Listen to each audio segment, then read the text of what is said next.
Istanbul, everybody. My name is Imagery, and today we're gonna be playing Jenna's route again. Let's see if we can complete it or not. Anyway, we're gonna be making some progress. No game. Yeah, definitely I wanna do this. Okay, it's Micah. That's the bad one. Okay, and so is your friend. Well, thanks to him, of all people, Micah posted the wolf outside, whose focus of attention has shifted to Jeremy now. I didn't know he would react like this. Knowing Leo, he would probably. I whispered back. Yeah, I thought you were just gonna call the cops on me. Didn't expect this from the Goody Two Shoes Echo Gang. Micah frowns deeply, and I notice a heavy pipe wrench clutch. Oh no. Well, are you gonna try hitting him with that? Micah swallows. He was asking about me by name earlier. Jeremy said he hadn't seen me. Leo punched him in the arm so hard he hit the dirt. This is just in case. You better not have fucking hurt him, you fat fuck. Another cry of pain. I think Leo hit him again, but it's hard to tell through the spot of my window. The bat's gaze shifts back over to me. What the fuck are you still doing? Go out there and stop him, you dumb shit. Michael whispers harshly, his raspy voice, or he's whispering. Oh, right, but what? I sigh, rubbing my palm all over my face. We need to find Car, but this isn't the way to go about it. Okay. Nothing, I'll do it. Good, you're schizo. But I really never took you as a sort of to be down with torch and shit. Part of me's kinda happy to see Clint get his ass kicked though. I fucking deserves a diagonal jaw every now and then. But I've counted 3. A flick of a nervous smile crosses the bat's face. Yeah, not cool. Thanks. He says that last bit so quietly I almost miss it. The bat's already back to smashing his nose against the dusty window, trying to get a good look at what's happening. His brow furrows. Wait, where'd he go? His ear perks and his yellow eyes widen. Oh, piss. Footsteps. And they're getting closer. Micah scrambles to the back of the RV, opening the half-busted bathroom door and jamming himself inside. Don't let him see me. What? Oh shit. Just Leo. Calm down. Take a deep breath and make my way to the door of the RV, pushing it open. I proceed to probably fall right off, its rusted hinges landing in the dirt below. Hey, fluffy boy! Evil, freaky fluffy boy. Fuck, what are you doing here? I'm not sure what to say. Behind Leo, I can see Clint and Jeremy slumped against the side of a. Damn! Did you box the shit out of him? I decided to turn the question back to him, throwing back the lump that had crawled its way up my throat. Me? Leo, what the hell are you doing here? We had a plan. Yeah, well, so do I. I'm going to fix this, and you don't have to worry about the thing, okay? I'm gonna put it back so that it's. I think 45 will do it. Leo, we're in this together. We're not kids anymore. Look, I know you've been away a while, yeah? But these guys, he points back to Jeremy and Clint. They just hurt people. Always have. That's all they do. Just a bunch of gay-bashing speed freaks. And now they've crossed the line. Leo steps up, placing his large paw on my shoulders. I flinch. He notices, then I hear expression crosses his muzzle as he draws back. I'm gonna fix this, Chase. Trust me, please. Yeah, I do not expect this man to fix anything other than cars. Leo, I don't know. This is kind of fucked. You're just gonna get yourself in more trouble. And I don't want it, yeah, because you broke something in the arcade. Look, it's just like we talked about last night. Everything is going to be okay. Wait, what? We didn't talk with him last night. Yeah. Leo, you and I didn't talk last night. I haven't seen or spoken to you since Wednesday. They just stares at me, visibly confused. Oh, in his route, at the almost at the end of his route, he was talking about how he was talking to you, how he went crazy and he went talking to you. in his room, but then it turned out that we went to go find Jenna. And also like in the same route, I think before he goes schizo crazy, Duke and Brian actually talk about a otter that's going around that looks exactly like us. No, I was watching Carl's place and you came over. I told you about this, about the need for action here, and you agreed with me. I blink up at him. After the conversation with Micah, I went straight to bed. I definitely didn't go back all the way to Carl's. It was probably just a dream or something. Don't think so. He stuck his tongue for a second before speaking again. Have you seen Micah? Go to ask him a few questions. He's gonna beat the shit out of Micah. Oh no. I'm like, ugh, I'll track him down. Keen powers and what have ya. He gesticulates with a loose swirl on his paw before letting it flail limply back. Oh wait, is it like oh okay, not like the gas. Hope he did. Might do that thing where we ask a few questions one at a time and make sure their answers match up. I read about something like that in a spy novel once. Is it a gay spy novel or is it just a regular spy novel? And if they don't, that is a good question. Look, Get I don't know, if you want Chase, if you want him to like not go crazy, maybe do a good cop bad cop thing with him, I guess. Well, let's hope they do, yeah? For their own good honor. He nods sagely, seemingly trying to ignore the fact that I'm staring at him like he's missing a few bolts. This motherfucker missing a lot of bolts. When I don't say anything, he just sighs, turning to head back in the direction of Clint and Jeremy. Alright, you should head back to the motel and text the rest of the gang. I'll keep you updated. Or he, and if you see it's Leo round side of one of the nearby sheds, something loud. Oh no, it's Brian. He recoils, staggering to his knee with a gasp. Just as he looks to see what hit him, a second blow strikes him square in the muzzle. As he is whole head back, his face contorted in pain as he falls flat on his ass, trying to scoot away from the source of the assault. Oh fuck. Leo! I run up to help him just as a huge bear emerges from around his head. Leo's a big guy. This man is nearly a foot taller than me. Scared. Oh, the music, I don't like this. Scared causes his medicine. Frank smells steel. What? Oh,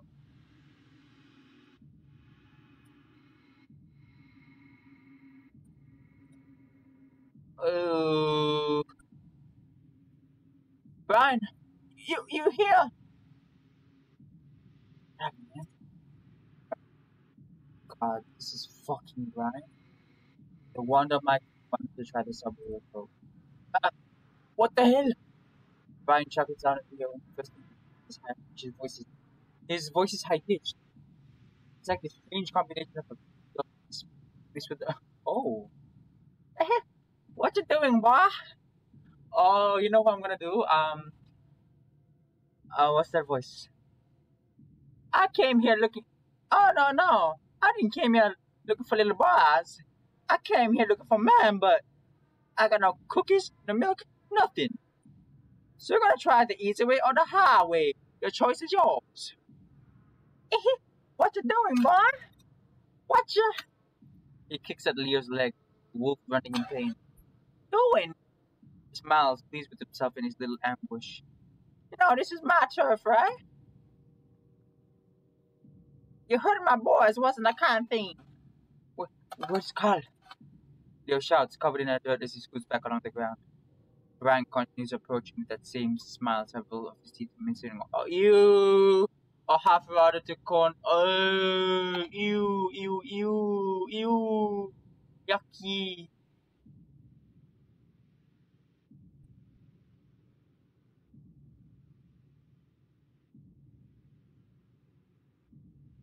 See Jamie in the distance, his eyes going wide. Smiles one. Hey, hey! Stop it right now! Bear stops what he's doing, looking at me with an indiscernible expression. Yeah, okay, okay, okay. I do not miss that right. Your behavior is getting real inappropriate. Fuck me, it's you. was right. You've been skulking around here this past weeks, haven't you? Well, taking advantage of the distracting grind. I think, yeah, the nut is that's where it looks like it's being said it needs to start. Oh no! It's enough to give Leo some time to get back on his feet. I grab my keys from my pocket. Gosh, in a hell of a long way ahead. I have no idea where Leo parked his van, or if he even drove in the first place. Come on, Leo, let's go. No, Balls is born to fists. He knows where Carl is. This is our only goddamn chance, Chase. Get out of here, get safe! A blank Jesse Bean is rushing the bear, dropping his shoulder from the football tackle. There's no way in hell Leo can take on this guy. Leo, god damn it! Two heavy bodies colliding with an audible smack. The two toppled on a wooden pallet covered in the loose metal pipes. Brian squeals again, thrashing like a spider that's been spritzed with bug spray. The bear scratches at Leo, but Leo hits him hard in the face. Again and again, pummeling the previously grinning monk into a twisted visage of agony. Brian squeals, turning to outright screams like he's gone completely feral. Jesus, Leo. I said go! Brian jerks forward, sinking his yellow teeth into Leo's shoulders. Wolf's eyes go wide from the shock of pain, stunning him as if he's held with the bear's jaws. Tries grabbing at his gnarly muzzle, but the bear only clamps down harder.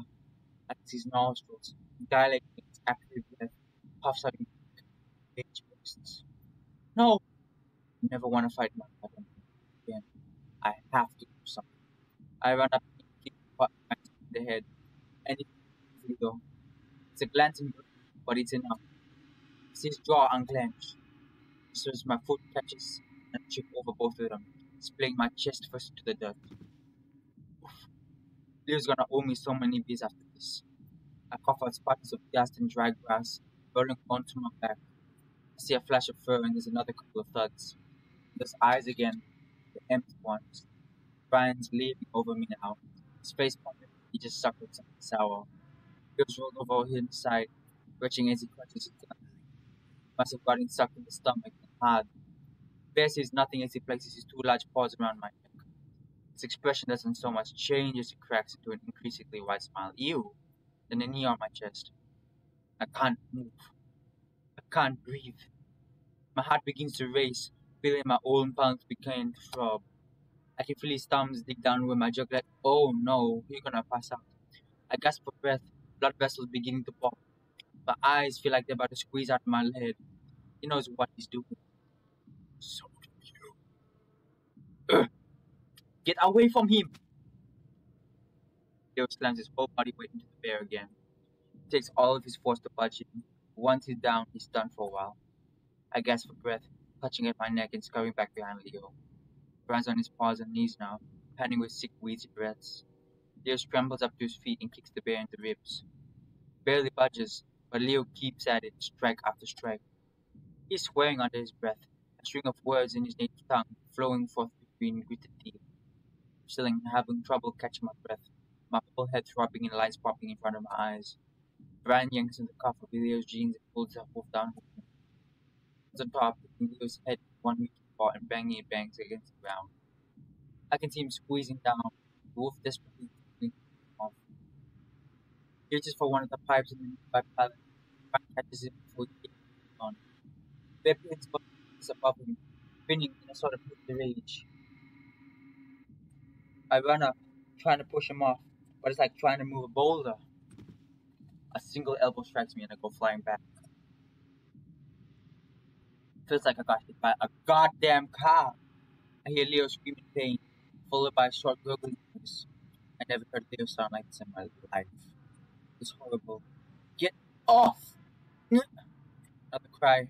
Gotta do something. Maybe I will. As I push myself up to my elbows, my head starts to spin, my throbbing in my skull intensifying. I can finally see what's happening. Brian's still got Leo pinned on the ground. He has his knee up on his chest and is pressing down with all his weight. The wolf heaves, trying to freeze his hands to no avail.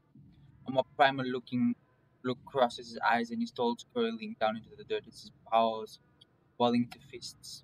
Brian leans down for just a moment to grin at him, but Leo snaps. His white fangs sink down into the brown muzzle of the bear. His, he is biting hard, and I can practically see the cartilage tearing. Catches him off guard, and after that Leo gets his paws free again, where he promptly uses to pummel the bear's noggin. Each punch is a short knuckle-heavy blow, not letting Brian get the opportunity to recover. The upper hand lasts only a couple of seconds, however, as the bear swings his fist blindly and connects his rear's temple. Another strike catches the edge of his shirt, and Brian tears it away like paper. His eyes shut and he crumples back in a manner that I'm sure he means is unconscious. But he keeps moving, pushing himself out from under Brian and trying to crawl away. Come back here, boy! The shout is loud and Leo begins to crawl faster. Just as he pushes himself to his feet, Brian tackles him back to all fours again, hitting him in the back of the head. Once he stops moving, Brian pushes his face into the dirt. He rests his chest against Leo's back, head on his neck. Fuck off! Leo's eyes begin to dart around rapidly as he realizes what's happening.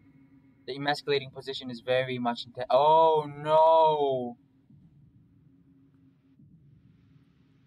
Stop! I call out, my voice hoarse. I push myself back up against what feels like the hundredth time. If I can get to the pipe of the pallet, maybe I can stop this. Take one step and nearly collapse. What the hell happened? I close my eyes for a moment and try to catch my breath. That's when I hear the sound of pattering like teeth cutting up the steps. Take this, bitch! Bam! The heavy metal of the wretch strikes Brian in the muzzle right as he turns around. A spray of blood splatters both Brian and the bat, the bear hobbling back before hovering in agony, two teeth falling from the front of his maw. His whole body quakes with rage. Micah! What are you doing here? Micah stretches his rise and falls in rapid succession. It's apparent his fight or flight response is kicking in. Fuck, oh fuck. As Brian turns to face him, eyes wild, it looks like the blood has taken hold. The bat fucking balls, sprinting as far as he can, towards the exit of the trailer park into the desert scrub beyond. Astonishingly, Brian is right behind. He's way too fast. Yeah, because I noticed that in when we shot him, he was moving extremely fast. Like for a guy that size, he moves extremely fast. Either he's been actually working out really well, he's been doing a lot of plyometrics. I don't know. Yeah, and his voice doesn't match his size. There's a moment where Michael stumbled, and I'm sure that the bear is going to catch him, but he just dodges out of the way and keeps going. They run and run until I can't see them anymore, and an eerie silence falls upon the trailer park. I head over to Leo, taking him by the shoulder. The fur around his jowls is matted with dry blood, and his tail hangs between his legs completely still. Leo, are you okay? Damn. Fuck. It's all he can say as he clutches his head. I agree with that sentiment.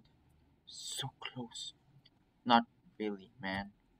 About to say something else when I feel the wolf's large arm embrace me. Sorry. The sensitive moment catches me off guard after the brutality was just on display. Instead of embracing him in return, I'm left feeling uneasy. Sorry.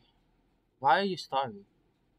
He doesn't immediately respond, seemingly to ignore the question. You okay? Oh, just dizzy. My neck's swollen, and it kinda hurts to talk and swallow.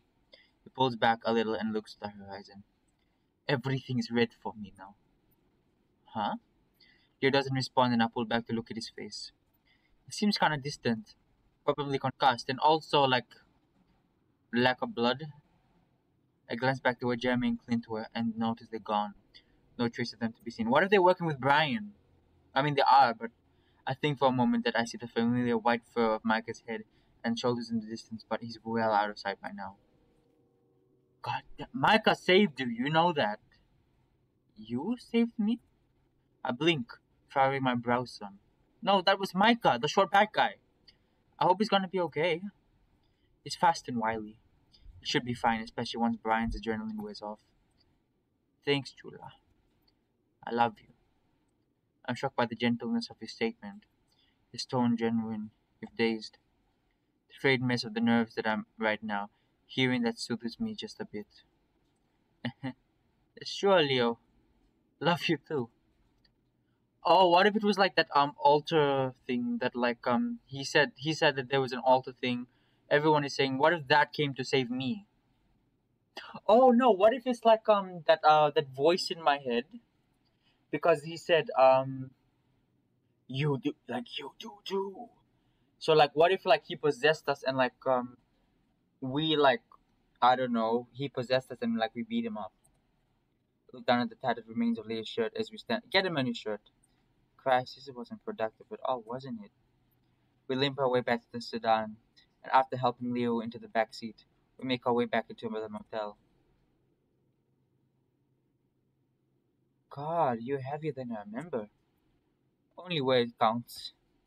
A wry smile is visible on his muzzle. The battered wolf clearly is still loopy from all the blows to the head. Or at least that's what I hope the explanation is. He keeps squeezing my side as I struggle to keep him upright. With my free hand, I dig around in my pocket and search for the Echo Motel keycard. The task is made all the more difficult by the pouring ministrations of Leo, who I have, who I keep having to battle with. For fuck's sake, Leo, I'm genuinely pissed at you. Wait, we almost died and you blew our chance to find Carl easily. I didn't even know how I'm gonna begin to explain that all to the cops. He makes a dismissive nose. I'll handle it. You don't gotta worry.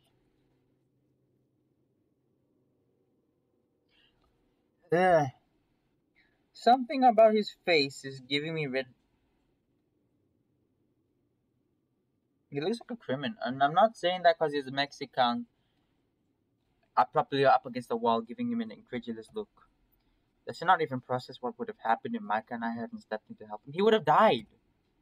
Yo, just pissed off some kind of trailer park drunk king who now knows exactly who you are. I should consent the hell out of you. No, you should be. There's a distant look in his eyes. Before I have time to further chastise what an idiot he's being, I have a voice call from behind me. Hi. Jenna's holding a small plastic bag with the words "Thank you." Oh, she bought some takeout. Chase, where were you? What's going on? His expression goes a little more flat, his tail unmoving behind him. Jenna. The wolf greets her curtly, eliciting a perplexed face from the wolf. For Fox. I leave for 20 minutes and of course Leo is now beaten and shirtless. She gave me a stern look. What happened? I let out a sigh, pinching my tip of my nose before letting out the poor flop down to the side. Leo tried to interrogate the tetanus allegory by himself, and I was doing fine. I was doing fine until that squeaky voice fata showed up. Puta. Ryan. I clarified. Oh shit.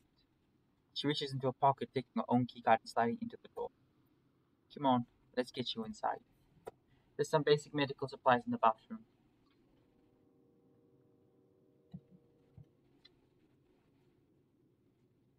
I'll see what I can scrounge up.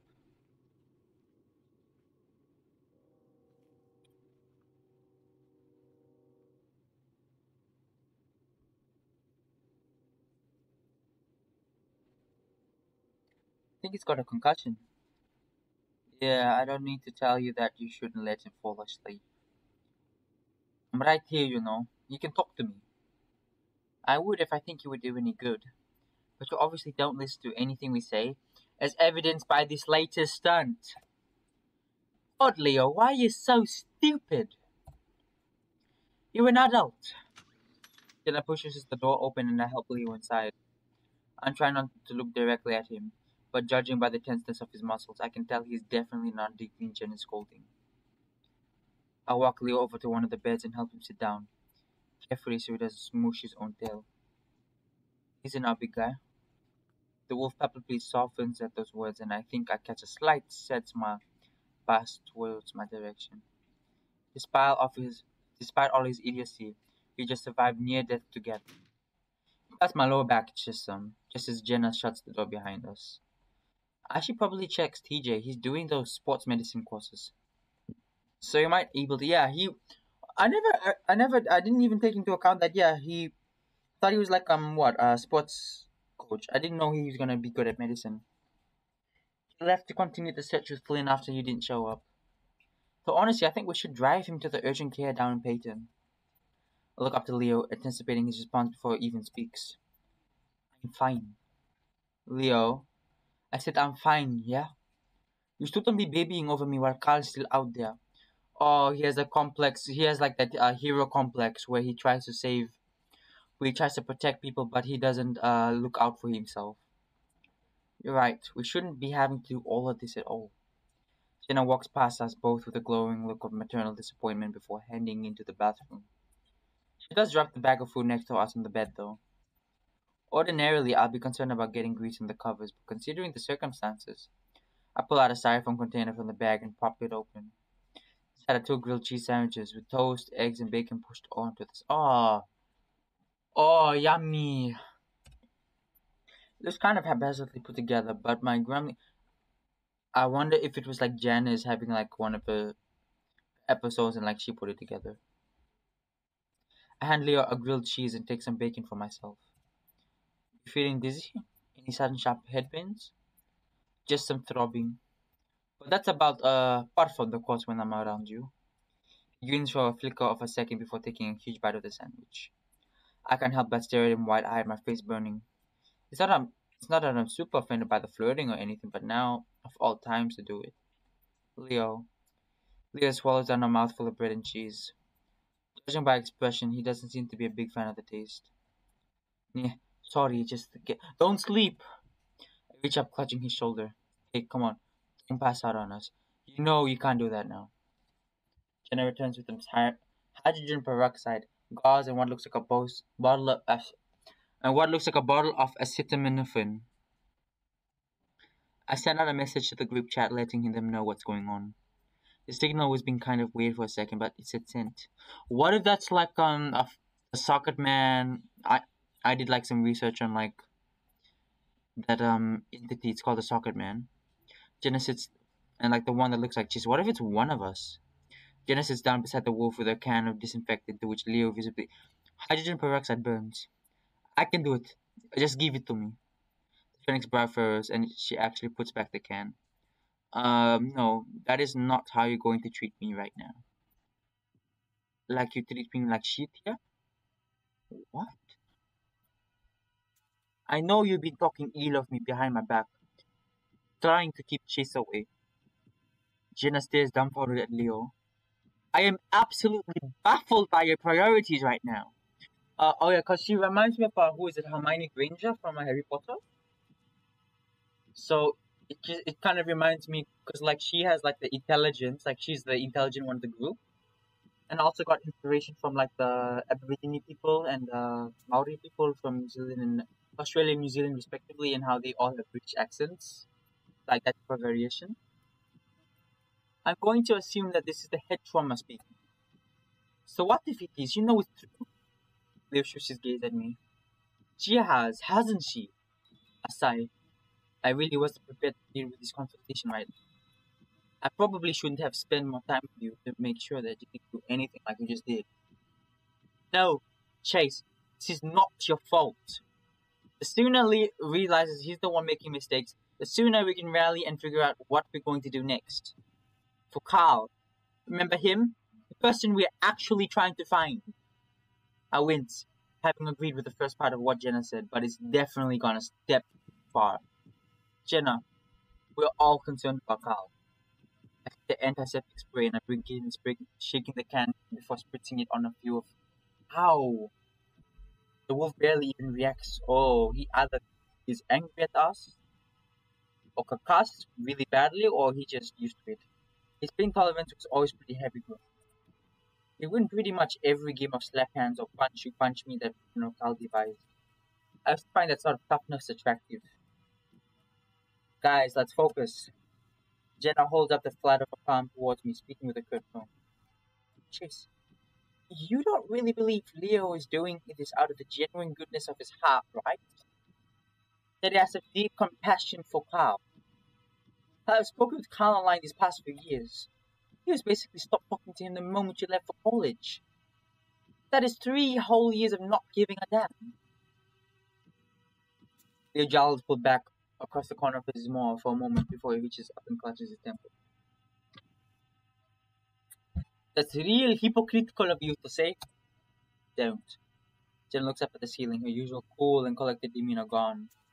It's clear Leo's actions have pushed her past the point of calm understanding. Don't, don't what? Don't stop you from laying into me while you're guilting the same. Yeah, you left everyone behind, didn't ya? Jenna looks stunned for a moment before her brow furrows once again. Oh yes, Leo. A justified decision. Unrelenting neglect, abuse, and traumatic influence is no reason to distance myself from the sacred nuclear family unit. It's not often that Jenna outright expressed what went on in her diner as, oh, I feel so bad for her. We all figured she wasn't keen on representing herself as someone to be pitied, so we gently cry. Her bringing this up now definitely means this is a touchier subject. Leo knows this. After this outburst in your latest behavior, is it any wonder that we don't reach out to you much anymore? Leo's unfocused gaze shifts from Jenna to me and back again. Chase talks to me. I squeeze Leo's shoulder. Guys, Carl. Let's focus on Carl. What are we gonna do about him? I flash Jenna a pleading look. Yeah, he still messages me from time to time. I squeeze harder. He says he misses me, and that he can't wait to see me again. That he misses us being together. What? Jenna peers at Leo incredulously, her arms folded around her chest. When no one says anything in response, she unfolds her arms, expression softening. Quite seriously? Her attention shifts to me. You've been texting Leo that you want to get back together this whole time. No, not really. I mean, I barely text him. It's always late at night. This speaks with a drool monotone. Phone flashes. And it's you. You bring up all the old times you messed around. And how you want to do it again. You get kinda intense. Too. Like last time when you talked about, how you wanted me in you. Oh, whoa. Oh, okay. So he's the top, I'm the bottom. I've heard, I've been told that, in a lot of gay relationships, both partners have to switch positions once in a while in order to. Yeah, this is what I've been told though. You shouldn't, one partner shouldn't necessarily be the dominating one or the submissive one. That's not gonna work. I mean, if that's your preference, then go ahead. But then it's also good to, I've also heard it's really good for those type of couples to like to like exchange the power, so the submissive one can be dominating, can has the equal opportunity to dominate, and the vice versa for the dominating one who needs to be submissive. Because I've been told that in those type of relationships, uh it allows for the empathy of the other person, and it also shows what it's like to be their position, literally and figuratively. But it's also, what is it? It also helps maintaining that bond, because you're trying something new together, and the one that's submissive is being in a position of power, and the one that's in the position of power is losing is getting used to being protected by the one who's in control. So I heard that's really good. Yo, for fuck's sake, my face absolutely burns. I want to just throw my paw over his muscle and shut him up. How could he be bringing this up at a time like this? Or bringing it up at all? Jenna's brow is raised high now. Before she can say anything, Leo speaks again, gesturing forward with jittery movements. I'm not fucking lying, yeah? Can I show you the text? I saved up. But the next morning, every time. A dull throb pounds within my head. The intrusive thoughts as pointed as Jenna's gaze, which is very much aimed at me. They made you feel guilty. Out of everything, that's what you feel guilty about. Oh, okay. Wow. Neither of you told me any of this. I practically want to scream now. Carl! Let's focus on Carl! Anything to get the spotlight off me. Well, it really wasn't pertinent. It was just a couple of times over the span of 3 years. Chase. It is. At least somewhat. She hesitates a second, trying to find some gentle phrasing as she shifts her weight from one foot to another. Not the nitty-gritty details, of course, unless we are all particularly integrated. She looks between the two of us. At the very least, it partially explains Leo's behavior. Though I'm not saying it justifies it. There you go again. I'm right here, and you're still talking right over me. Lunges forward, sir. You're injured, Leo. Plus, your words and actions have been exceptionally irrational lately. So forgive me if you aren't given a spot at the grown-up table. Leo ignores her, beginning to mumble. At first, I was confused. Why were you acting like this? Trying to take away my chance to make things right. You've always been cruel, but never this bad. Yeah? Cruel? Jenna lets out an amused but exhausted noise, pinching the bridge of her muzzle. Are you implying that I'm still in chase from you? As if we were an object to be conquered and taken? That is so aggressive. Leah starts to talk in some deadpan voice before Jenna finishes. Know what you're doing. Attitude towards someone you claim to understand so deeply. Jenna continues speaking even though there are wolf words. But hey, that's just who you are. Leo, please relax. Stop talking. I began wrapping gauze around some disinfectant creams. It's hard to tell and difficult to lose what's been going on, but some of these might require some studies. His large head turns to look at me, but his pupils are hidden behind his half-open eyelids. Just close my eyes and fall asleep. No, don't do that! You're right me again. Jenna's nostrils flare, exasperated. I'm about to smack him away. I frowned. Don't do that either. You came down to Echo to surprise me the other week. I thought that was really nice of you. So you cared. I have no clue what he was talking about. For the past few weeks, I've been cramming for midterms and streaming old movies with Vincent in my dorm. For a moment, I think Jenna gives me a slightly accusatory look, but doesn't say anything. Instead, she grabs a few strips of bacon before walking to the other side of the room and checking her phone. Okay.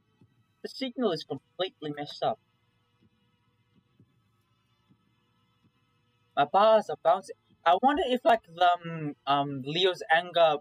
I wonder if it's like Adventure Time where you know how Finn was able to create his arm, like how Finn lost his arm and then because of the immense hatred towards the father, he created his own arm, or how when he was paralyzed he was able to control butterflies to do things for him. I wonder if it's like this type of situation where he's thinking of very intense emotions, and then those emotions infect the things around him. My bars are bouncing down like you're on a trampoline. Hold the phone higher, spooning it. Meanwhile, I'm trying to keep it upright as I wrap a particularly nasty-looking gash on his arm. He must have cut himself when he fell down. Maybe a tetanus shot in order when we get to the doctor too. He was kind of thin, which is cute. But you should eat more. I was gonna have pops with you at those hamburgers with a jalapeno ketchup. He's not really making much sense at the moment, but at least the focus isn't on me anymore. I have a feeling I'm gonna get a bit of a scolding from later though. I also thought Leo's dad's burgers were kinda iffy, but I never wanted to be rude. It's a burger, go eat it. The goatee though, you shaving it was kind of fun. You were so proud of that thing, but it was like you were doing everything you could to be good for me. Jenna's frowning deeply at her now. Whether it's because of what I said or something on the screen, it's so unclear. Without looking, Leo brings up a giant paw and squeezes the end of my chin. I quickly push it away, and he seems surprised for a moment when he feels the untrimmed scruff. Huh? Is that really you, Chase? I catch Jenna peering, pointing at the wolf before glancing back to her phone. I think maybe we should start driving to the clinic now. I'm not even sure if the others got my text, and the stupid phone can barely buffer the messaging app. I tried both it and the standard SMS. I reach into my pocket and pull out my phone. The spot where the bars indicating service and Wi-Fi aren't there. At least at first, but I see them flicker back on for a second before disappearing again. I've never seen it do this before. Yeah, my Wi-Fi's messed up too. I press my thumb over my power button. I guess I'll just try turning it off and on again. Jenna frowns. Hmm. Then I suppose there's no point in checking my laptop. She lets out a long exhale before shaving her phone back into the pocket and looking at me. Before I give up entirely, let me try your phone real quick. You've always had the best. That is, unless you've got something on there that you'd rather show me. Her tone is idle and nonchalant, but her words are definitely mad as a jab. Hey, come on! I let go of Leo, giving me the Fennec the best annoyed look. I can explain all this later. She's been bad timing with. Then Leo goes still. I turn to look in his eyes and he's still open. What the fuck? I'm not. I can't. What the fuck is that? What the fuck is that? Us? Yeah. What? I step back.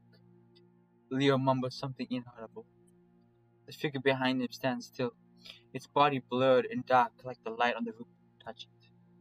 It's like staring in a funhouse mirror, except the thing in front of me isn't following my movements as I back further and further away. There's a gasp from the corner of the room. Chase! Jenna's voice comes after a few moments of silence. What is that? She speaks in a half yell, half whisper. I respond without thinking. The finger still stares at me. As I back away, I notice that its socketed eyes follow me without ever moving its head. My foot catches the edge of the suitcase, and I have to quickly grab the dresser so I don't tumble over. I suck in sharp breath between my teeth, my heart pounding. No reaction. 10 seconds have passed now, and this thing is still here. Leo stirs, but only somewhat. His eyes roll back into his head, and he turns slightly towards the direction of the doppelganger. Only then does it begin to move as well. It rests a shadowy third paw on Leo's own. Oh. Yeah, I want to tell Leo to not touch it because he thinks that this is us. I wince as the words leave my mouth spoken without thought. Chase, don't. Why? His voice is so garbled and sounds nothing like me. Like a clipped soundbite from an old cassette tape. Just don't hurt him. Just don't hurt him. Leo lays there and conked out, helpless. Such a contrast from the fuming predator striking on Brian I just saw 30 minutes ago. You hurt him plenty. No. I try to swallow, finding my throat dry. Leo's lips move again, and this time I can hear him clearly. I love you. Love you too.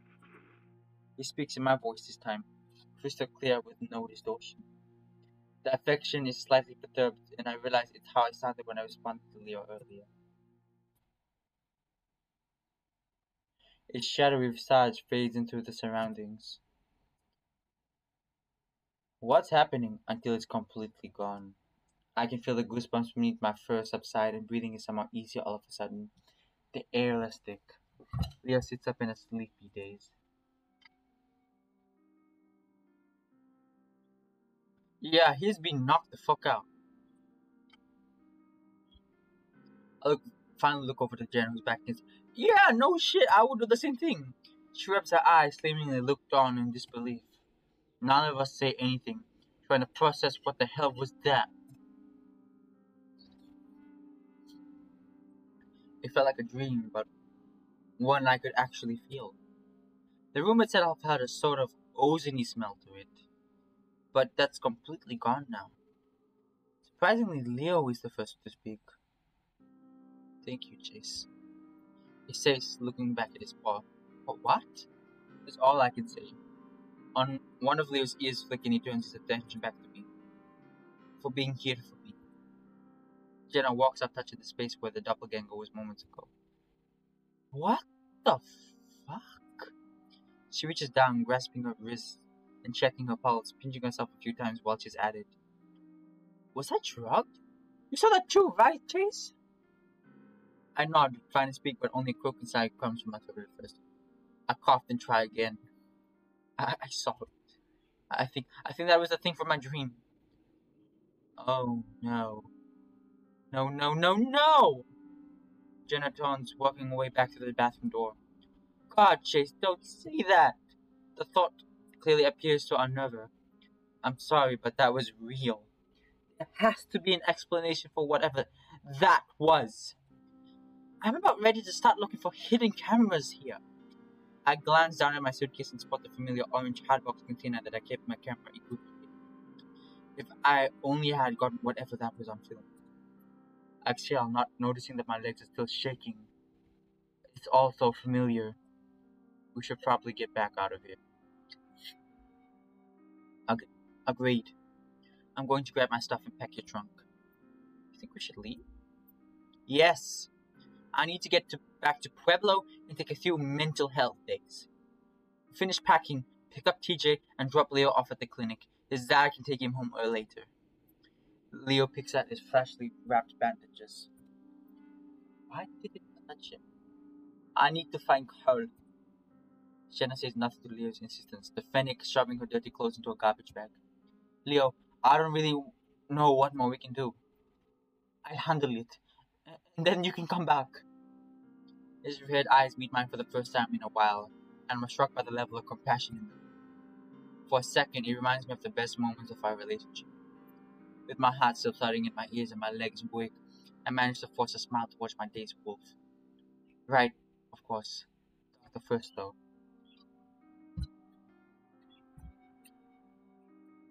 I'm about ready to check myself in too, huh?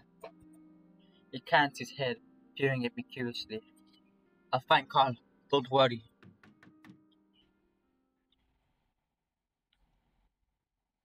There's a knocking on the window. Awkward taps followed by a crooning falsetto voice. Carl! I found Carl! It makes Jenna and I jump, both of us freezing in place. Who's there? Leo asks sleepily. It's me, Micah! More knocking, this time a little harder. Micah? Leo blinks, suddenly seeming more awake. He clutches the end of the bed, pushing himself up to his feet. Wolf is a little wobbly, his tail swaying behind him as he tries to keep his balance. Yeah, it's me, open the door! There's something off about it. What if it's the thing that was touching Leo? Leo steps over. Look through the peephole, yeah. The familiar outline of the bass massive ears pokes up over the bottom of the sill. He crouched down like he's afraid to be seen. Jenna steps up beside me, watching on from the distance. Michael lifts his head up a little, and I notice he has a strange expression on his face, like he's not fully awake. There's also something attached to the scruff of his neck. The bat's face is snout squarely against the window, blood squirting from his nose and coating both the pain and the face. Fuck. Oh god. Leo, get back! Micah slumps aside, falling out of sight as the figure who is making the voices reveals himself. Ryan. The bear rams open the door. Oh no! Leo, get back! Leo turns to face him just as something metal strikes him across the face. I don't hear the impact, but Leo crumbles just the same. Points the thing at me now, then I realize quickly it's a oh no! He smiled at me for a second, approached me next. I try to back up. There's nowhere to run. He grabs me by the shirt and I feel my body swing around. Don't you fucking...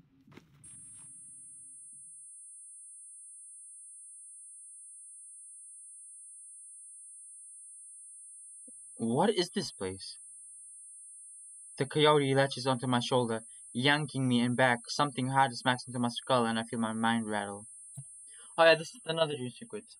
I looked away, essentially butt bumping the coyote as my ears ring from the fire below.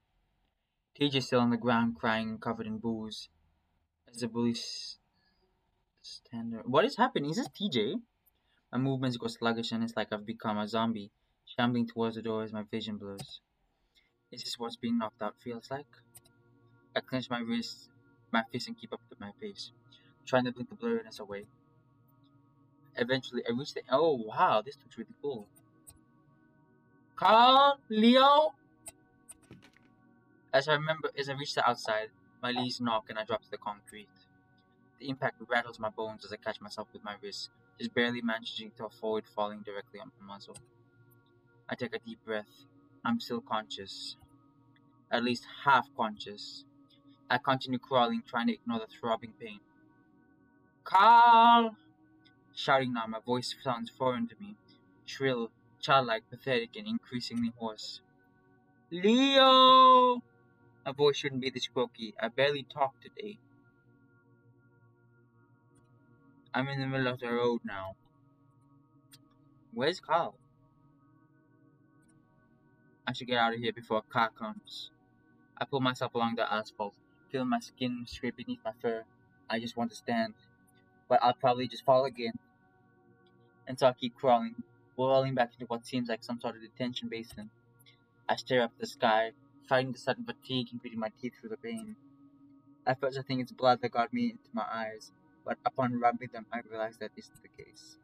The sky is different, like someone slapped one of those color gel matte filters on it. What the hell? I rub my eyes again, attempting to focus. I can't stay here. TJ is in deep shit. Those idiots, those assholes.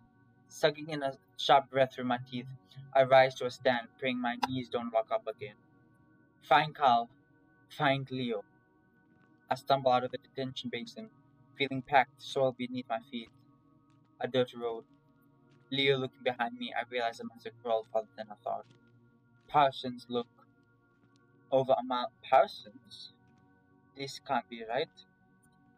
I see a van ahead. Looks rusted and old, but that's a light on it inside.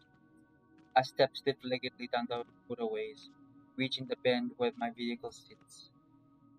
The same redness that the sky is tinted with pulsates from the interior. I try to speak, but no words come from my throat. It's like a dream. I want to do the rational thing and announce myself, but I can't. I move closer, peering into the dusty back window. Inside the window is another window, and that window is a little red dot in the corner, flashing it on and off. In the window, within the window, there's a writhing flashes of fur contorted and undulating in the constant restless. What the fuck? Something is trying to hold it. So it's not like a detention. Oh, it is a detention place. Something is trying to hold it in place. I hear a clap and a cry. The clapping continues louder now, rhythmic yet singular applause. This is what you want, says the voice that cried. I stare, slowly finding the will to speak. No, I need to help my friends. Do you know where they are? The voice shifts some more urgent. We hear gunfire coming from the town. It's real bad. Gunfire? I didn't hear anything. Please help me find my friends. We can't find them all now. We need to go. They're lost. No, they're not. I keep looking. I keep looking for myself. You're just going in circles. I feel tears well within my eye, a lump in my throat, containing a choked sob. Please. The van's back door open. I'm standing too close and it pushes me onto my stand. Back. The red light is gone now, replaced by darkness, shifting shadows within. I see them now. Tarantulas, their 8 legs fuzzed with white and rust-colored stripes. They're on me with haste. 2 of them, one of them is on my arms. They bite so hard, so quickly, I can't yell. They pull and tug at me, another pair at my legs.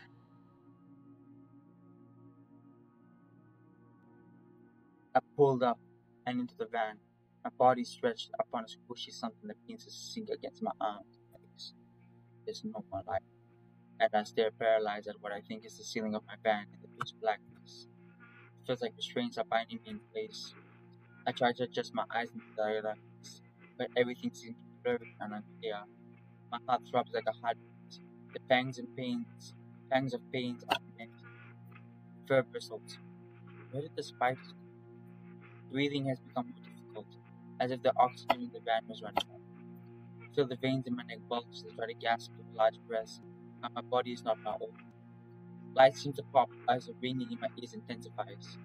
Something is above me. I can sense it. There is a garbled muttering coming forth from it, as if spoken through a poorly tuned AM radio. Sounds. It's that thing that we're talking about. You knocked him out. I swear, I barely touched him, man.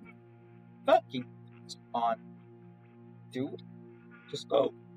Leo, go before he wakes up. I'll see you. Okay? He goes quiet, and after a few more seconds, Chase? Chase. Chase. Voice changes. This time the voice is throbbing within my head. Have you ever killed him? Oh god, those are eyes.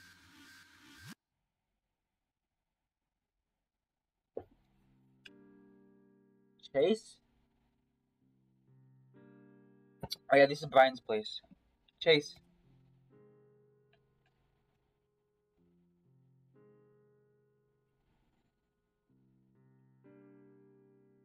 Okay, he's bleeding. Oh, okay, that's just sad. Finally, my vision clears enough that I can get a read on my surroundings. It's some kind of trailer and stained clothes scattered around everywhere. Most of it is beer bottles and old TV dinner packages, with a few stacks of vintage science magazines and newspapers along the back wall. This is a junks pile high along the length of the counter and it smells like cigarette smoke. Ryan must have brought me here. Maybe this is his place. As the reality of the situation sinks in, I quickly try to stand up, but the sudden tugging at my throat pulls me back down. I clutch at it, and I realize it's some kind of metal collar, which is keeping me pinned to the wooden paneled floor walls. Jeez. This time I turn and crane my head around to identify the source. Carl! My heart leaps but stops cold once I notice the position he's in. The rounds on some kind of table with bindings. That's what happened to us in Leo's route. And he's shirtless. Well, the ram cranes his neck in what looks like a painful fashion look at me.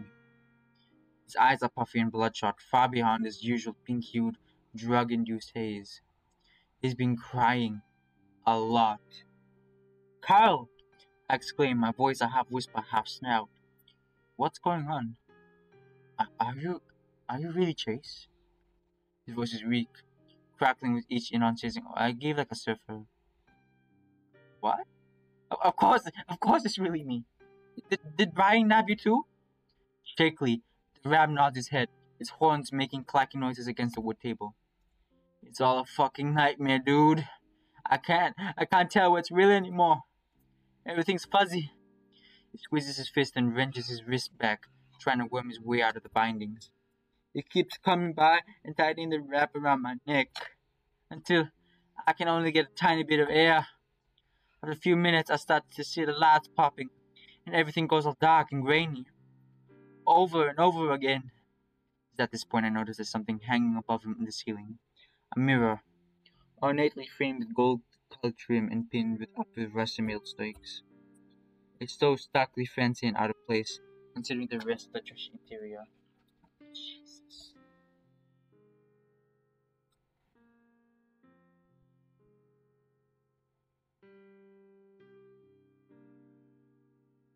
Also, he bolted to the wall, he's bolted to the floor. But he gets to feel like the one way. Haphazardly too, as it jiggles whenever I shift too hard. At the same time, the edges of the collar are not exactly smooth. I feel like if I yank too quickly, my metal will cut. Are the cops coming? I just want to go home, man.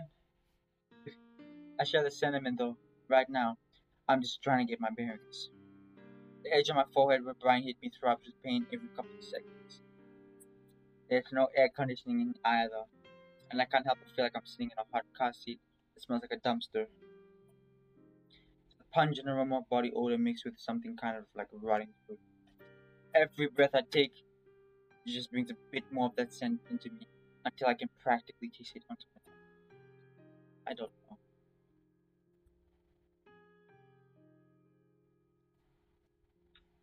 Leo? It's Leo! His lip is split and a little bit of blood is pulled onto the grey carpet.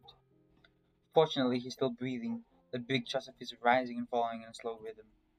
He looks like he took that strike early and mainly on his muzzle. Hopefully that means his head itself doesn't take itself too much the brunt, which undoubtedly would worsen the hell out of his concussion. Leo, wake up! His eyes already seem like they're half open, so whatever is truly sleeping right now, it isn't clear. Stretching out, I can barely manage to nudge him with the tip of my tail. Leo, come on. Another soft groan. He looks beat up. Cut rasps. Yeah, Brian peed him pretty bad. Twice. Oh. Orange sunlight seeps from between the slats of the closed blinds around the room. It must still be daytime out, but just barely. I wonder why Jenna isn't here. Maybe she got away? Outside there's a pronounced spidering noise drawing closer. It vibrates the room with wind slightly, and there's a faint noise of the old music that carries on along with it. A car, maybe an old pickup truck. Carl goes quiet, listening in as well. Next, voices. They sound tense, argumentative. Going after your fucking sister? One says high pitched and pain. That's Brian. They brought it on themselves. Clint. Leo's right. He was involved. Fucker. What do you think he's gonna do to them? Jeremy's voice comes through, less annoyed than the other two. His voice almost afraid. The same thing you did to Keith. You mangy fuck. His high pitched voice. Oh, it's Michael. Okay. Fuck, at least he's alive. You don't know that. Yo, shut the fuck up, Micah. Don't respect him with this sort of conspiracy shit right now. You done screwing seven poachers, and I ain't covering for you. You don't know shit. Carl visibly tenses, seemingly recognizing the sound. It's him, dude.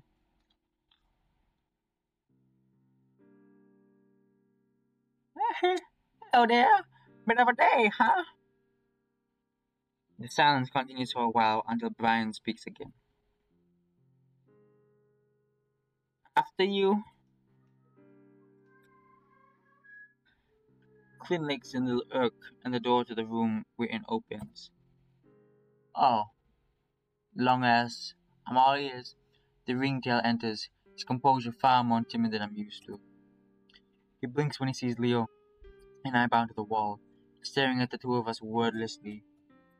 Go on. What was that thing you were gonna tell me? Brian enters in after him, Falcon Bear having to duck to fit through the doorway. Oh my god, that is traumatizing.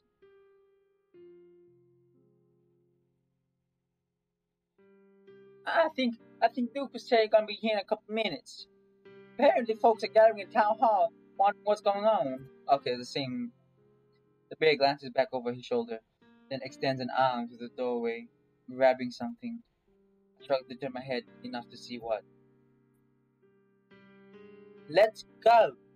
Jenna's tone is cold, completely stirred despite the circumstances. Fortunately, she doesn't look too beaten up beyond her fur being tousled. Brian holding her arm and slightly due to judging by the wings of her face. Her stony demeanor visibly fades as she sees the three of us bound up. This is barbaric! She strapped him up to the radiator.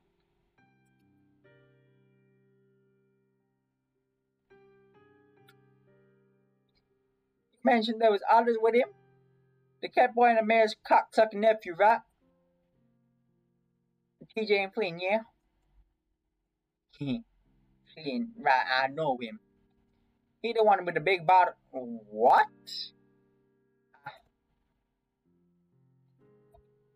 I don't know. Quickly tries to shift the direction of the conversation.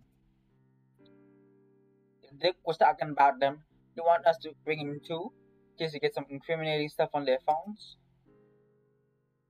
That works for me. Hey, little Jerry, what you doing out there? Bring in the last one.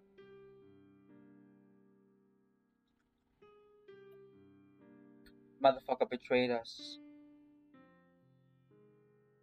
Jeremy looks directly at Jenna for a moment, and the flick of shock on his face seeing her the rest of us in such a sorry state. Guys are such shit. Finally happening, and all you guys are gonna turn on me just like that? Succumb to it? Hey man, you're the one who started to try to kill our boss with a wrench. That sounds an awful lot like succumbing to it, Nate. He killed Keith. Dude, no he didn't. You just hallucinated. Brian let out an indiscernible noise from the other side of the room, finishing up some bindings under around Jenna's ankles. Brian seemed like he's in his element, as if the whole kidnapping business is around his friendliness as a trip for groceries. However, the mention of Keith just elicited a visible tensing of the bear. Don't appreciate that kind of disingenuous assertion. Look, you need to chill out here, smoke some weed or something. That's a trick to make it go away, right? Oh yeah. We're all gonna real high and ride it out, little fellas. Brian smiled, showcasing his broken teeth. You ain't got nothing to fret over. The returned Fennec pulled out a phone from his pocket, one that looks a lot like the burner Micah showed me earlier. I still can't get hold of Heather. We gotta look for her too, man. Clint, who has been unusually quiet, snaps to attention as he realizes Jeremy's talking to him. Huh? We'll take a past place then. Oh, you going there? Take time with it. I might need the rack. Only been a few days and I've almost gotten trained. What? Trained? What do you mean trained? Shouldn't be too much of a flight risk. Look at Carl, who's still trying to pretend he's asleep. He's not doing a very good job, as I can still see his legs shaking. Not that he'll be able to do any better in his position. Clint, without a word, moves to the table and unfastens his strap and buckles as if he were personally familiar with each. He pulled at the ram, swelled and suddenly bloody taped up. Oh! Come on! He mutters. Carl complies. His fetlocks nearly buckling behind him as his hooves touch the ground for the first time in a long while. He doesn't dare to look at the rest of us, keeping his gaze down. Goodbye! Brian rumples, grinning to himself. Carl flinches. Clint pulls something that shimmers in the faint light of the back of his pants. It takes me a few minutes to realize it's a gun. Pushes the metal off the barrel against the ram's spine, his lanky finger hovering over the trigger. As the ringtail step out and push open the door, I notice that Carl's not only the one shaking out. Clint's own hand shivers fiercely, like any second he might accidentally squeeze his finger back. I try not to make any sudden noises, keeping my already strained breath shallow. This is so fucked. The two shuffle off without further notice. Jeremy moves to follow them, but hesitates for a moment, looking back at Jenna. Just wait this out. Yeah, I'll be... Just go! Jenna seizes her words like ice, as if any more of the fat Phoenix rationalizing would make her physically ill. Jeremy thins his lip, standing there a bit gormless-like. He finally reaches down to his pocket and withdraws a joint and a lighter. Whatever he's got, it's potent. I can smell it from all the way across the room. He tucks his head down, trying to follow Clint and Carl at the truck. See you guys. Eat shit, bitch. Jimmy makes a concerted effort not to react to the bad spotted jab, and pisses out of the doorway. Brian makes his way over to the door and gently closes it behind him. Slowly, he turns his head back towards us. A light smile crosses his model. As his dark eyes meet Micah's own, his grin widens. Hey, Micah! Micah opens his mouth to speak, but nothing comes out. The badger gobs wordlessly as Brian walks over and socks him in the chest. The little brat doubles over, nearly cracking his skull on the edge of the kitchen counter on his way down. See, one you think you're pissy. Gotta love folks would just taught you some proper manners when round guests. Bear squints down at the crumpled bat, inspecting him to see if he did any real serious damage. At the very least, Keith shoulda. Brian leans down, expecting some sort of profanity-laden quip from the bat, but is met with silence. Micah's furred form heaves, his maw stretching open against the dirty linoleum in a dry ridge. The bear continues to watch over him like this, nudging him gently with his foot. No one says anything, and I can see Jenna doing her best to draw not attention to herself. It's a quiet malaise which throbs like my pulse, pounding against the too tight restraints. Finally he speaks. That's right, faggot! The bear begins to rifle through one of the mildewy kitchen cabinets, and withdraws a pair of fuzz. Oh no. The kind of thing you would see in one of those edgy mall gift shops for bondage play. Regardless of the intended use, I can see the glint of metal beneath the fur, and they seem pretty soft. He fastens one cuff around Michael's thin wrist and opens one of the cabinets beneath the sink. With a quick tug, he jerks the bat's arm into it. There's the sound of clinking metal, and there's the other cuff fastened. He must have secured him against the plumbing. Michael resists none of this, fearing further retribution from the bear. I've had a bit of scorpion problem under there. Make sure not to get stung. I was about to say something else, but stops to spray something out the window. One moment! The bear hustles outside, left for the walk. Michael clutches his stomach, saying nothing. Jen doesn't either. The only sound is a quiet groaning of Leo and the clink of metal on metal as we fiddle with our restraints. At that moment, I hear a soft mumbling in the distance through the thin walls of the trailer. I freeze and I hold my breath. It's a little ways off, but I'm almost positive that it's Duke. The high whistly whine mixed with the occasional smoker's cough is unmistakable. It's coming closer and I can stand to make out what he's saying. Because we're already fucked there. You think we can let them go and it'll all be fine? I don't know what he's talking to. The sound of an accompanying heavy lumbering step gives me an idea. It's worth it though. If we can figure out what the fuck is going on. Sounds like they were right up against the trailer now. I can hear them walking around it, towards the small door on the right side of the kitchen. Leo ain't saying shit yet, but I think it might be the otter. He the one I seen last week. Footsteps stop in front of the door and I listen hard, my heart pounding in my chest. I hope you haven't done anything to him. Beyond what you already done, that is. Was protecting my property the first time. Haven't done nothing further.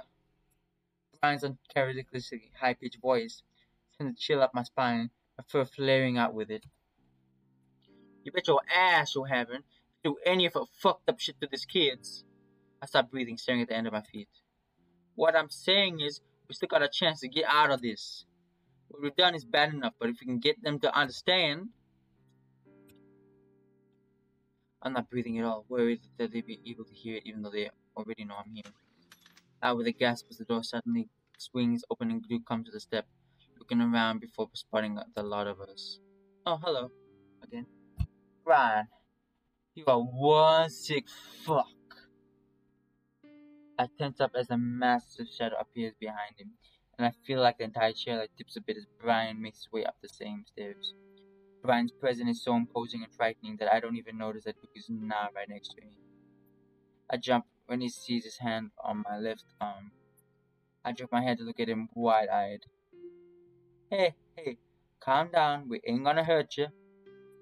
Brian chuckles and Duke shoots him a look. He turns his attention back to me, softening his expression at least as much as he can with his scraggly, drug-fucked face. We just need to get some information from ya. Open my mouth to speak, but all that comes out is just a dry scream. I cringe away from him, stench of old sweat, and he grins down at me with these yellow teeth. Despite all the others being here, the two seem especially focused on me. Brian, get some fucking water.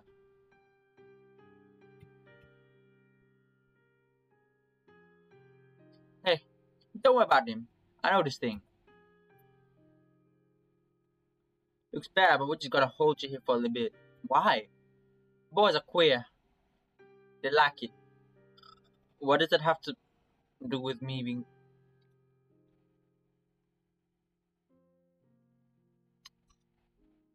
And the girl is probably just like your wife. Jane is silent, daring not to provoke the two. Duke glares at him and Brian comes back from the kitchen with a ceramic mug. You're a queer too. Brian visibly bristles and his face loses any of the sick humor it once had. Duke clears his throat. Things, things have been happening here, and we want to find out why. What? Look at your forehead wrinkles. Duke furrows his brow like a kid trying to figure out something difficult. See, people end right in the head here. No shit. Duke seems to immediately read my thought process because he holds his hands and shakes his head. Yeah, I know what we're doing and exactly right in the head. Other. Brian gets his dumb chuckle again, but I keep my face averted from him. Probably because I really can't stand the smell. We're all a little fucked up here. What I'm talking about is something else, like what's been going around with the town folk. Bad dreams, strange behavior, sound familiar? I shift a little as I'm reminded about the past few days. Duke looks genuinely concerned. I look at the wizard's waistband and immediately see the handgun tucked into his pants there. And I was hoping to stop it before any of this happened. But now, everything got a shit.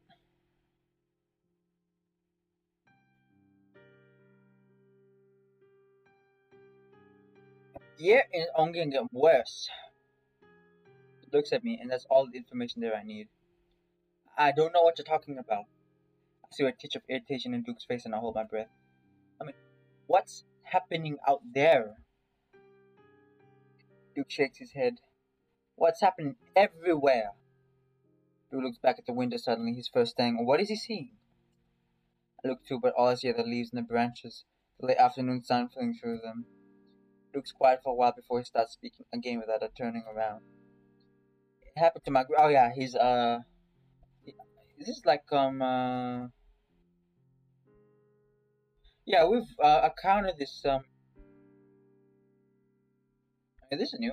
Saw a cat friend screeching about on the river north of the road. There.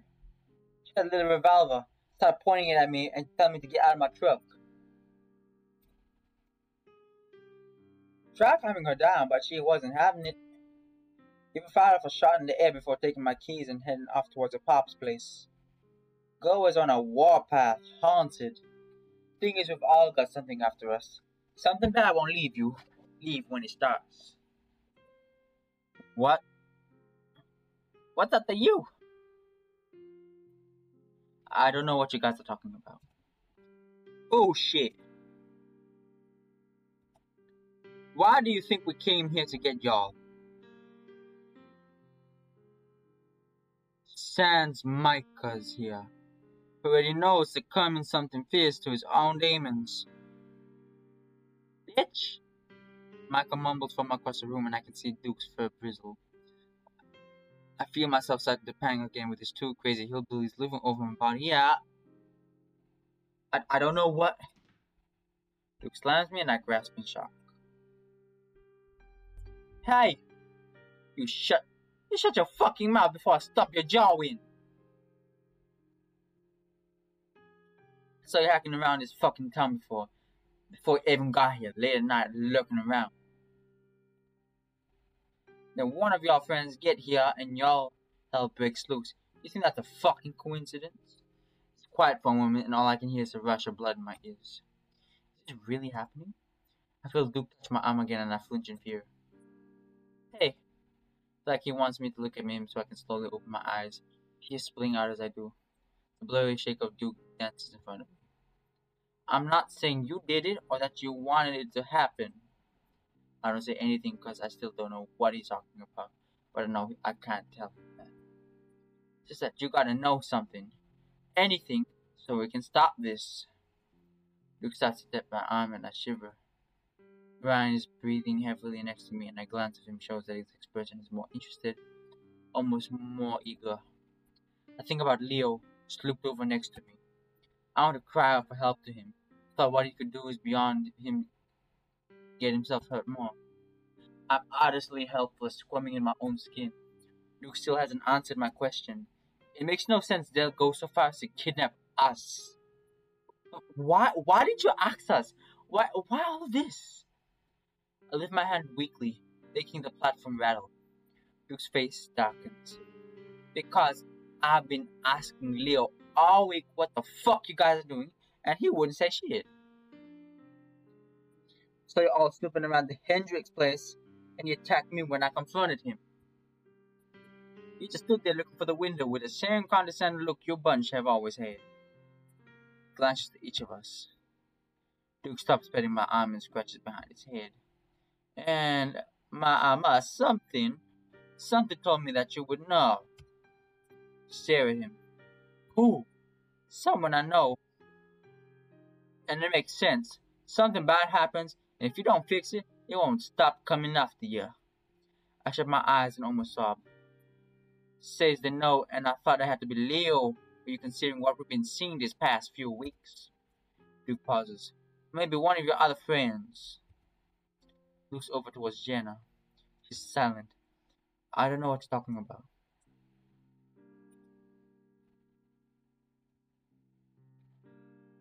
We're kind of protecting you too. From what? Things are getting worse out there, and if we don't figure out something soon, we're all gonna die.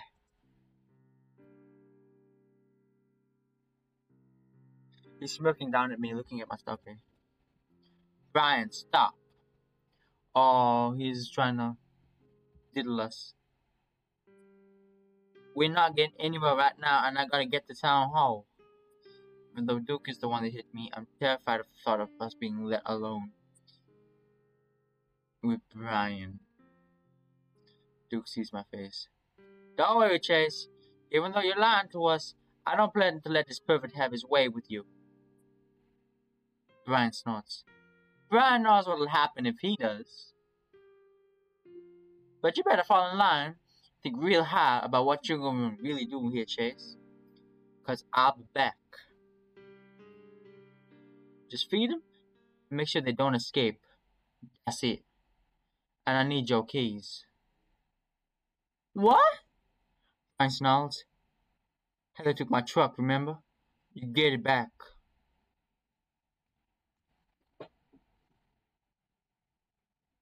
He's wearing sweatpants. He takes the brass key from his keychain and pushes it into Duke's outstretched hand. Thank you.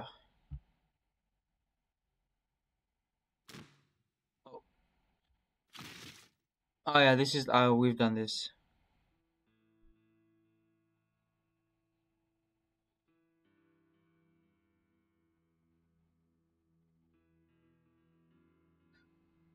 Wait, what? This is.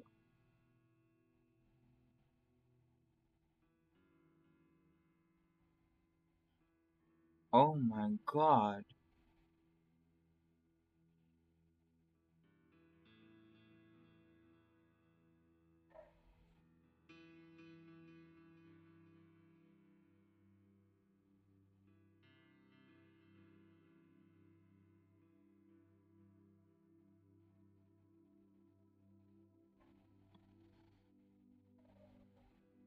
Wait, this. Okay. Old wood bookcase. Okay.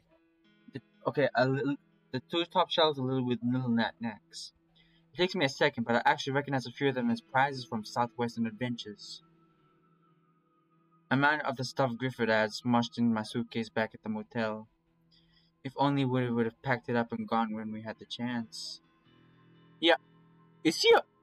There's no way that thing is a father to somebody.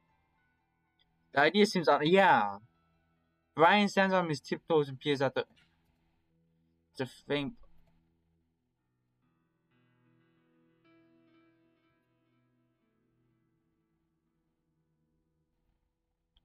Huh?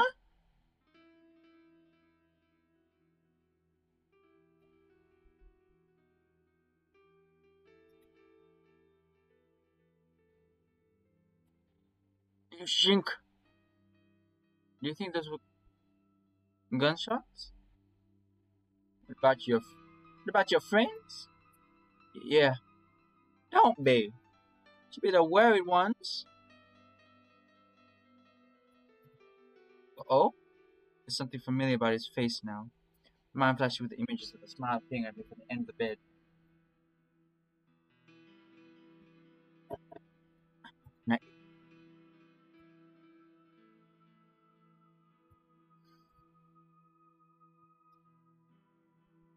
Keith.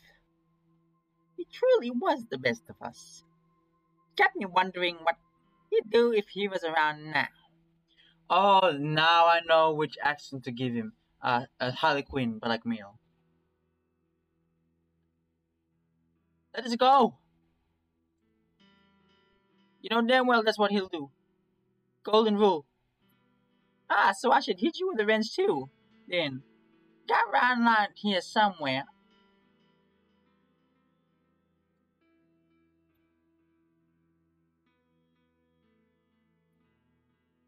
Fucking psycho. So you want to talk about Keith, huh? Well, alright.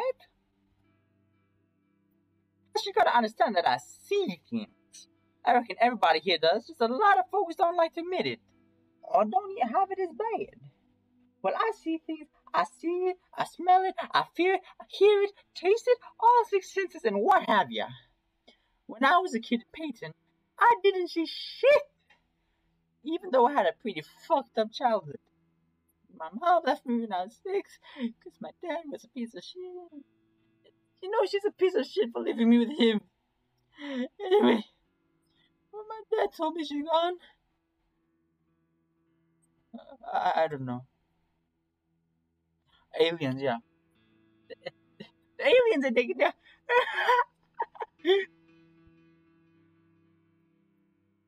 I think he must have been drunk or high or both, but it stuck with me, you know? When I was a teenager, I got myself a boyfriend. Okay, we got this.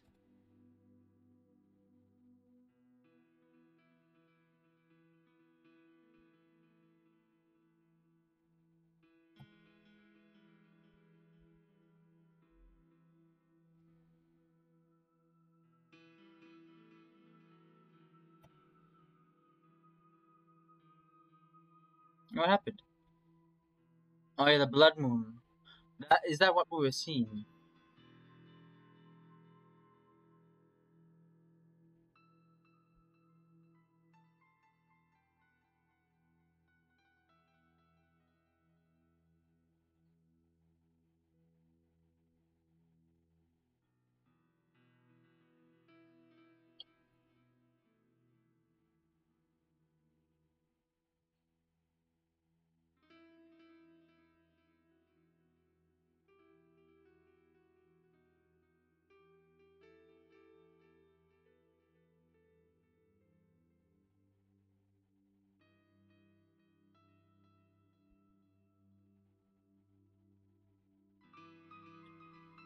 Nah, no way.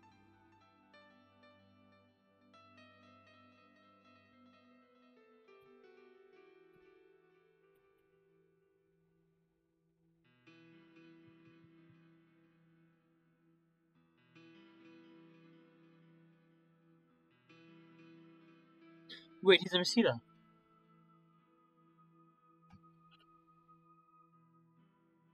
That's Jenna's race. What if he's like What if this guy's like related to Jenna and the Jeremy? Okay, okay. What does that mean? Means I have an idea. Bryce sends up. Oh no.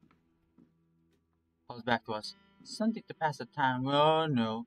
Saving this for Clint, but he be keeping scarce lately. But looks like a steps to medical satchel and a. Is that, what the? A noose? With razor blades?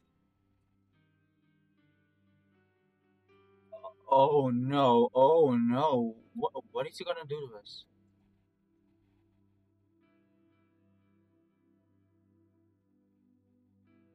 What the fuck are you doing?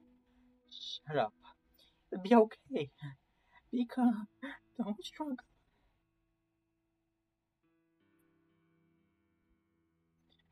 Brian's voice reminds me of a children's show presenters with a squeaky, reassuring cadence.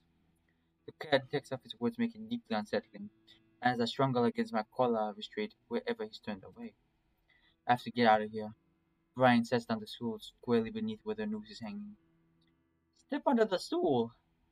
Short enough for this will actually work. You're fucking. Wait, I'm coming.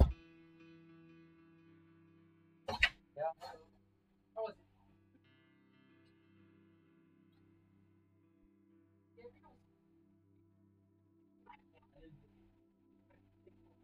So,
I'm back. L position. You fucking crazy. Oh no.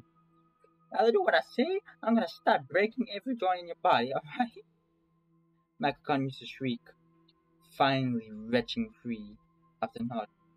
Okay, okay. Put your head through the noose. The inside of the noose itself don't get any blades. It's the outside, so you can't be grabbing it. Maca stares through the hole in front of him. Do it!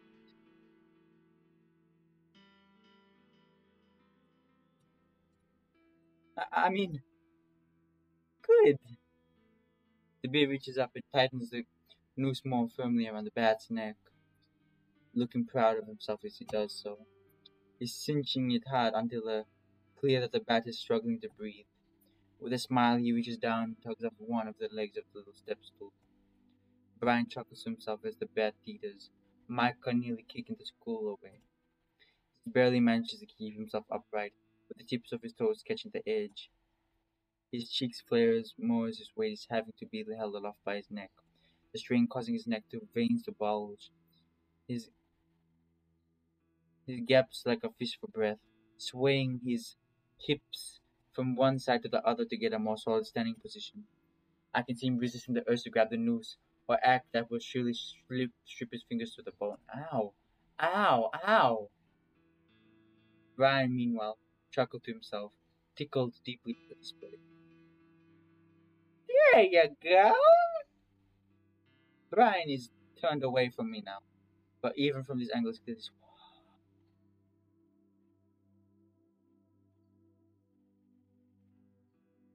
ew!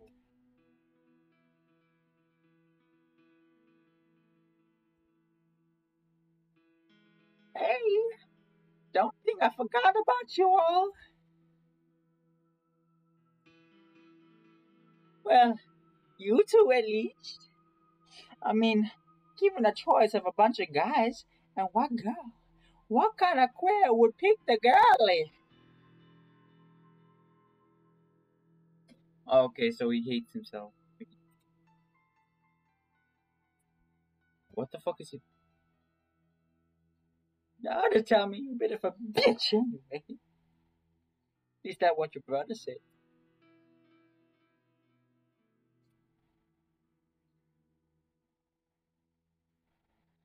She's a complete yeah, cause she's still a student, and it's not a movie.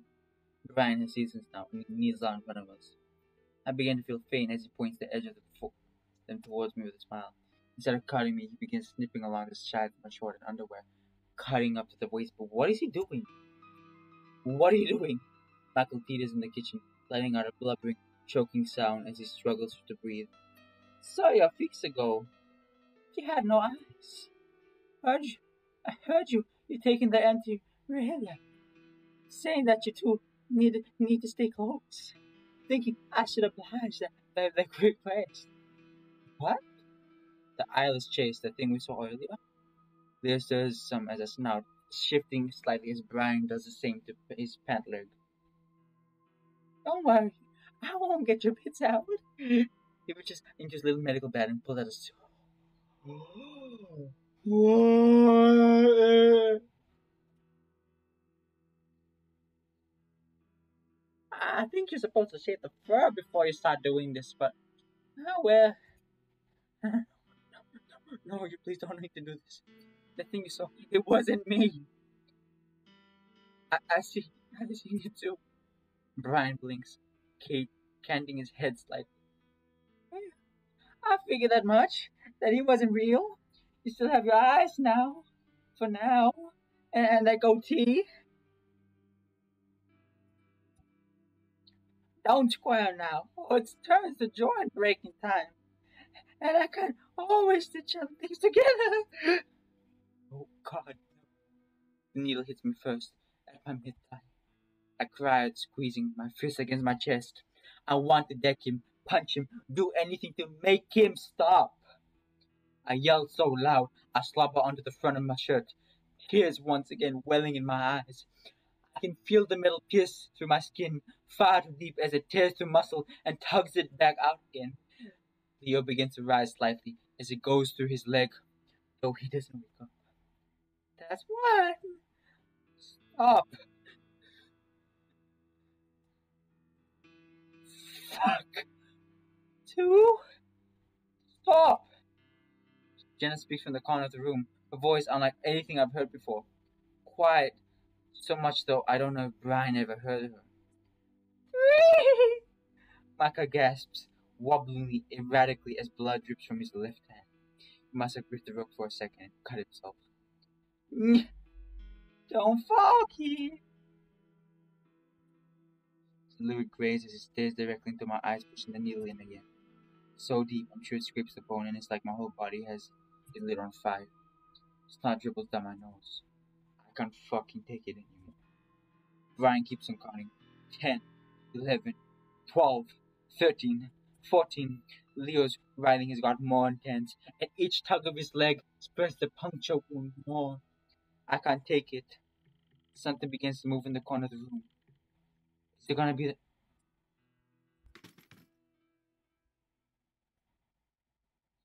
God.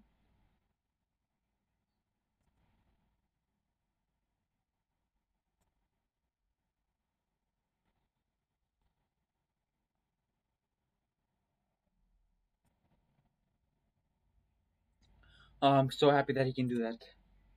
Help him! Brian ignores her. But you look at that. He can fly. Exertion is clearly taking Micah, and he's still having trouble breathing. His face continues to turn an unnatural hue. He can't keep this up.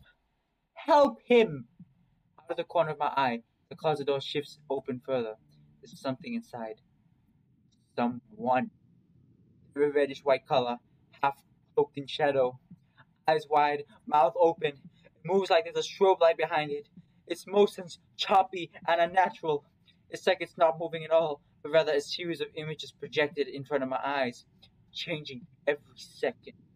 And each second it gets closer. It looks to be as tall as Brian, impossibly slender, with arms and legs. It's the socket man. It has no eyes, no mouth, just holes. Next thing I know, it's in the kitchen, and Micah just drops. The bat hit the floor with a heavy thud, the cut noose all around his neck. Brian sees it now, too.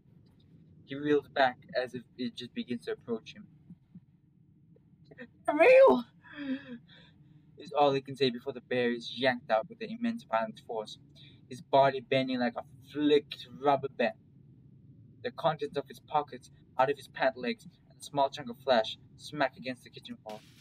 The rest of the calls flying out the window, along with the figure. My mind immediately thinks back to when I was a kid.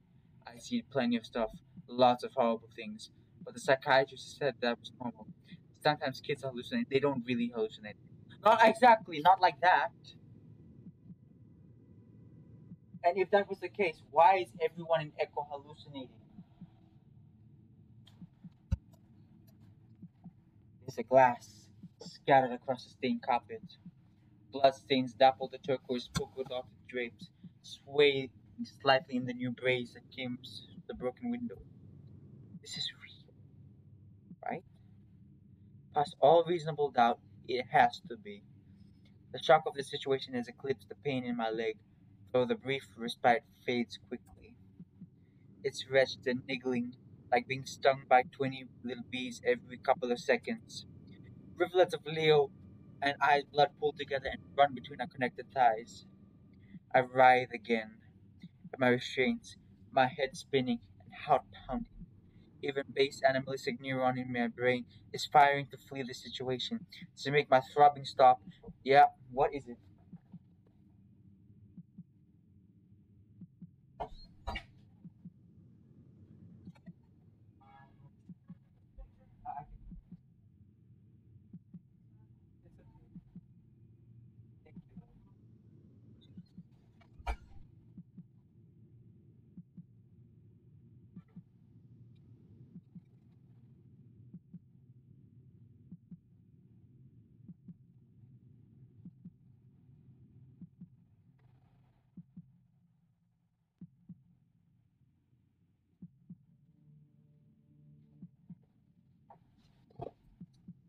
Just find safety. There's nothing I can do but grasp for breath. One eye on the window and another one on the struggling, bleeding silhouette of Micah. My vision blurs and when it refocuses, the bat is up on his knees. Hear the eyes wide and bloodshot. He says something. His voice is high pitched and quaking, utterly indiscernible, at least to me right now. He scrambles on his hands and knees, coughing and wheezing while yanking over several of Brian's kitchen drawers. Dirty silverware, cooking utensils, and faded yellow receipts show over the floor. The ruckus is immense, and I'm sure that the thing outside it hears it. That's even if it's capable of hearing. He pulls another drawer completely out of its socket, and an assortment of bottle openers, chip, clips, and twist ties clatter forth. Panning out ragged breaths, his finger grabs something glinting instantly from the new pile. His eyes widen. Keys! For a moment he gazes trails to the door, then back to us. He coughs again, swearing some obscenity that I can't even fully make out. Scampering across from the kitchen to the other side of the room, he begins to use the key on Jenna's restraint. There's a satisfying click, and I can hear Jenna gasp. Thank you. She whispers. Michael wastes no time moving back to my skylight for a moment to reach Leo beside me. You! Leo moans, seeming aware of the bat's presence, and a large paw reaches out to touch the bat's soft white fur. Michael stops for a moment, blinking something still definitely out of the wolf. Leo's arm goes limp again, the bat exhaling a coarse breath, trying to steady his own shaking hand so that he can unlock the wolf's restraint. Jenna quickly heads to the kitchen, grabbing a knife from the torn-out cutlery drawer. Get you out of this in a sec. Just don't squirm, okay? She looks at me, her turquoise blue eyes wide and glistening. I'll be fine. Leo murmurs.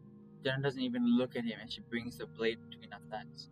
With a little slice, she manages to cut through the first stitch, and the fresh run of blood leaks from the puncture points.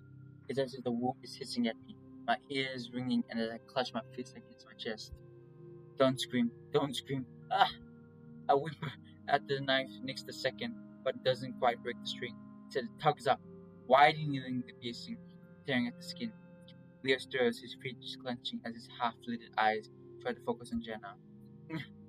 He bares his fangs briefly, trying to stir up.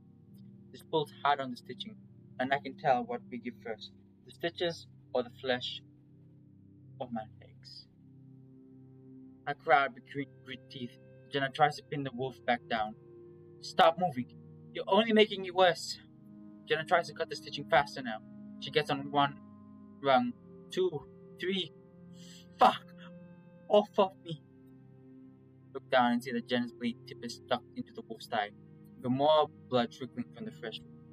Just please.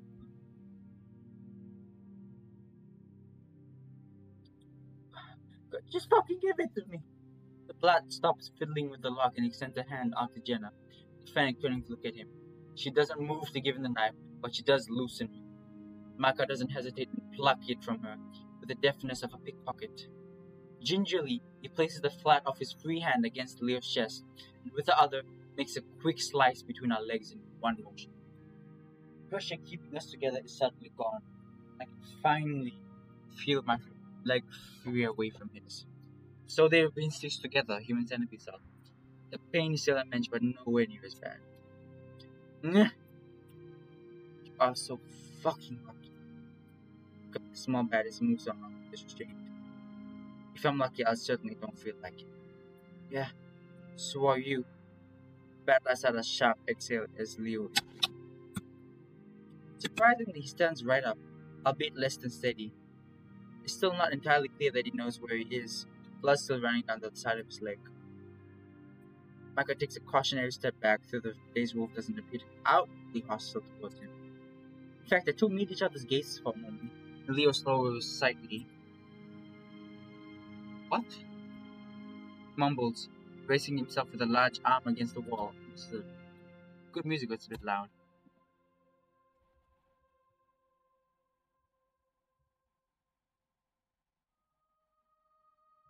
Yeah,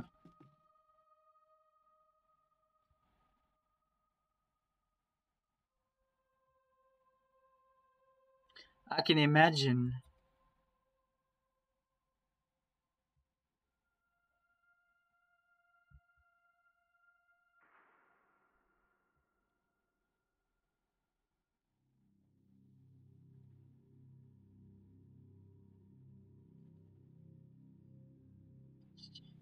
Christ. Micah takes two of her water bottles, giving one to Leo and one to himself. That thing, Jenna nods. Yeah. Was that the thing you mentioned to me? On the hike? Fur bristles, the fox fighting the notion, incredibly uncomfortable. Know what that was? Something the authorities will investigate later, I suppose. I wasn't fucking seeing shit. That really was some bird motherfucker leaping out of the sick fox closet. Must have been 7 feet tall at least. No, if he was burnt, he wouldn't even be able to do anything.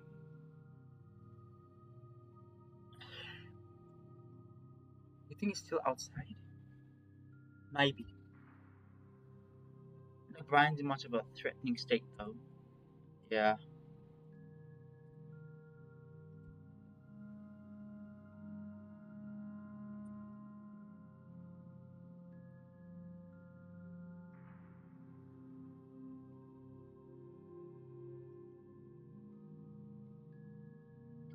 Never seen that before. You see anything? Yeah. Well, what do you fucking see? Red. Marcus sets his water bottle down, picking back up his knife and the contents of Brian's pockets. Alright, fuck this, we're getting out of here. If that person we totally all just saw wanted to do us in, he would have done so. I just want to get a car, get some distance from the place, call the cops on our payphone.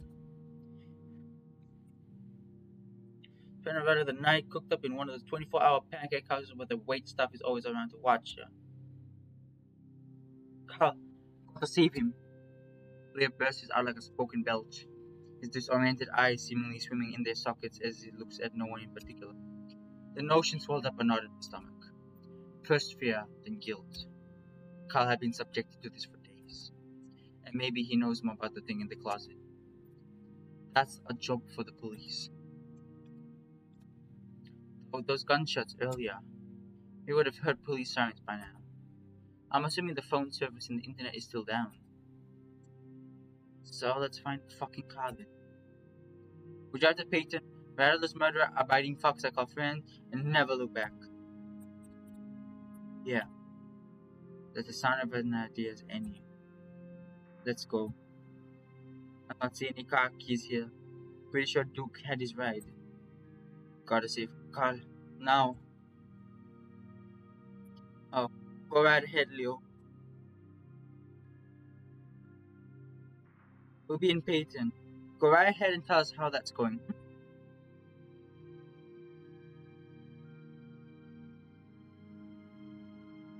Jesus. I wasn't serious. Leo, please, come on. We'll stick together and get this taken care of. Carl.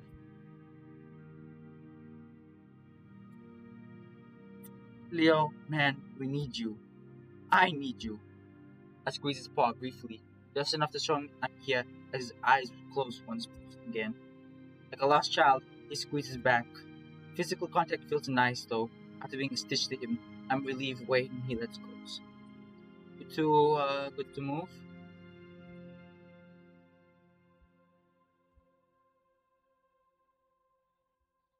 I'll manage. I'll help him. Okay. Urgent care for him, and then the pancake house.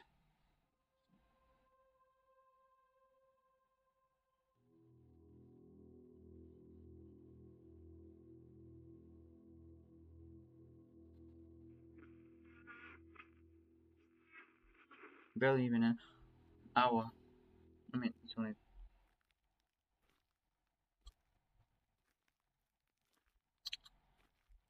I can still feel the stitches in my leg, even though I pulled out little bits of line half an hour ago.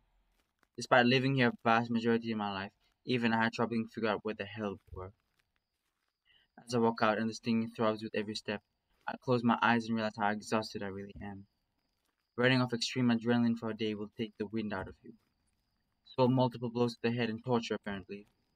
I keep imagining that when I open my eyes. I'll be back in my dorm. I sit up from bed and Vincent will be tapping away at his laptop on the other side of the room. I tell him I had a fucked up dream and they tell me in that too cool for school tone to blog about it. The rhythmic tapping was at first really annoying, but now it's kinda like a white noise machine. It helps me sleep for some weird reason. Maybe because it makes me feel like I'm not so alone. Chase! I inhaled sharply, nearly tripping over a clump of weeds. You still with us?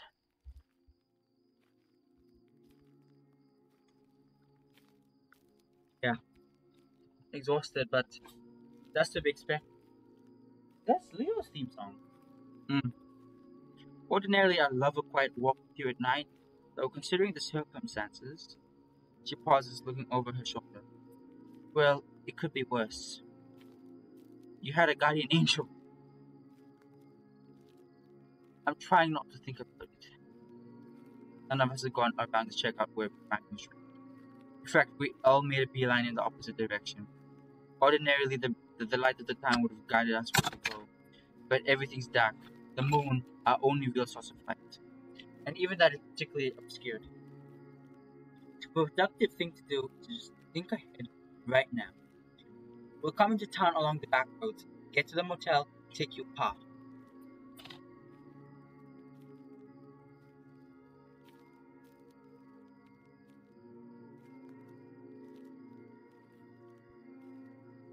Oh, they left Carl behind because Mike. Uh, I'm so sorry about Keith. Yeah, responsibly sucking in his lower lip for a moment between one of his fangs before speaking again. Still not sure exactly what happened, but now I have a more definitive idea. Looks ahead again, shifting the topic. I had a dream about you. Well, after we spoke, I got a little bit of sleep. But what I did dream stuck out. You are holding me underwater, drowning. Isn't that what we did to Sydney? A cold chill creeps me along the spine. Jenna looks over, raising her brow curiously at the back. Leah stares straight ahead, unfazed. That's weird. Why are you telling me this? Michael waves his hand, dismissing my question as he continues. You were holding me underwater, and it was fucking terrifying because I couldn't breathe. Your hands around my throat felt exactly like the way they used to. The way they bristled and cut into my neck. He points to the matted fur around his throat. The pinkish, raw, rubbed flesh visible even in the dark. But talking emotionally and shit, I started feeling thankful. Thankful that I wasn't killing him. That's rather macabre. Doesn't really notice how exceptionally strange everything else has been lately. I'm willing to take everything at face value at this point. Like, you weren't freeing me. Real fucked up suicidal shit. When I was up in the noose, though, I didn't want to die, so that part didn't translate. Honestly, surprised I didn't shit myself. Did you guys? No, I did not. Oh, I was left town a couple of days ago. Never got a couple of business. Yeah, why did you disappear?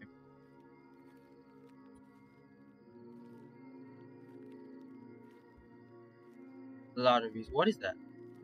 Folks turn folks turned on me after finding about some shit one night. Came home to find my room all torn up, all my belongings outside. My mom was fucking bawling, screeched like a dying at me. Dad, meanwhile, had this old police baton, kept coming at me that whenever I tried to come inside, kept screaming to let me in and apologizing for every little screw up that I could think. None of it worked. I tried to sleep on the porch, but Dad came out and started kicking me in the back till I left. What happened? It's awful.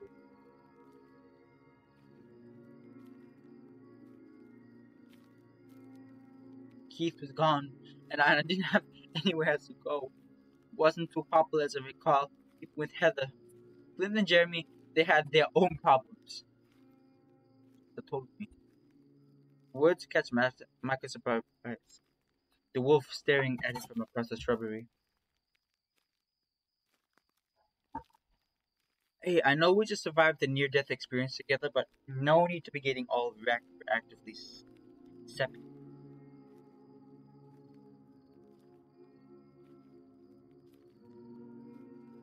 When finally visible from behind Echo, and I can make out what Mike is carrying.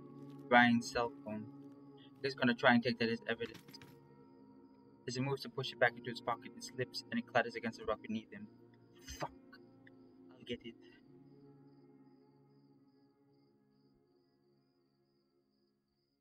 Damn it. Thanks.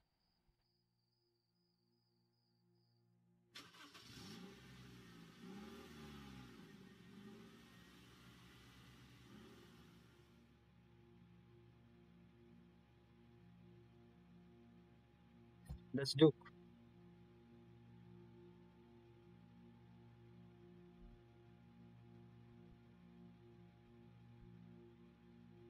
Damn. He built like a brick wall.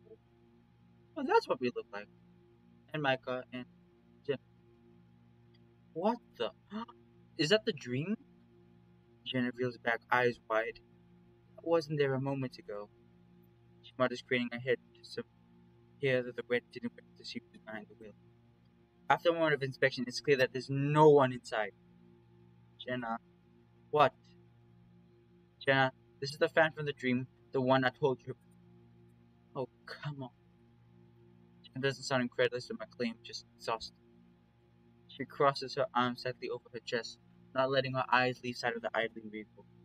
Okay. Okay then, what's it doing here? I don't have an answer for her, and therefore remain silent, stepping her away from the front of the vehicle in case it somehow takes off. Micah, meanwhile, looks confused. He peers around, his yellow eyes bright and shimmering in the focus of the headlights. I know where we are. We're heading into town towards the motel. How the fuck are we? We didn't cross the highway, did we? I look to our east, and sure enough, there it is. The weathered asphalt of Route 65. I would have noticed if we crossed pavement somewhere. It's the complete opposite direction that we should be heading. Jenna gasps, seemingly realizing that a little after the rest of us. We've been here. Leo speaks up. clutching the side of his head with a wince. You would recognize it too, right? Leo still sounds half asleep, turning to face us, though it appears he's only speaking to Micah and I. That blinks. Oh, oh fuck. You dreaming about this too, Chase? I swallow and nod, clenching my, clutching my clammy paws at my shirt. I think so. The dream is from earlier, had already begun to fade from my memory, as most dreams do. The way I felt when watching it still quickly, the whole scene started some serious digital or something like that. There was an albino guy. He had bright red eyes and got ran over. The van's motor continued to idle, amazed it waits. Mine was a little different. Micah doesn't elaborate. No, we've been here before in real life, implying that this is not real life.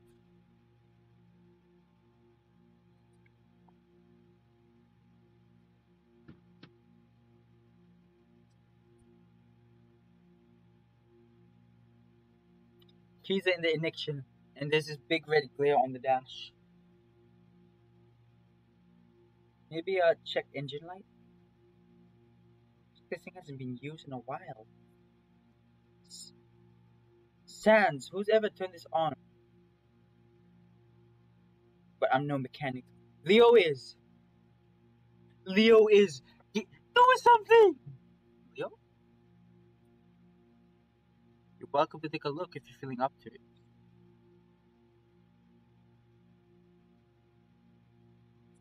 Leo begins to limp forward towards the van, and Michael quickly steps up beside him to keep him over. He grunts appreciatively in response, speaking up. It's probably not a check engine light. What makes you say that? Those didn't really exist back when this was made, before the mid-90s. Are you guys think we can drive this out of Echo?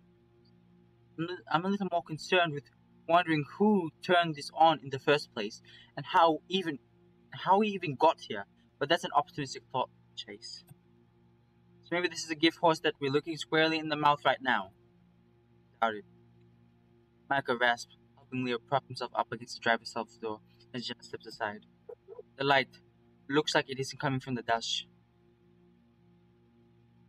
It's like it's being reflected off the odometer, but I don't see a direct source.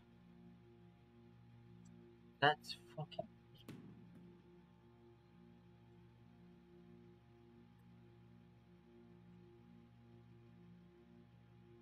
Gingerly, Leo puts it aside and squints into the red light illuminating his face. Is anyone back there? I lift my weight up beside Jenna. Leo? No, not right. No, not right now. There is something back here, though. Well, that's obvious enough. I'm too big to squeeze in between the seats. Gonna go around.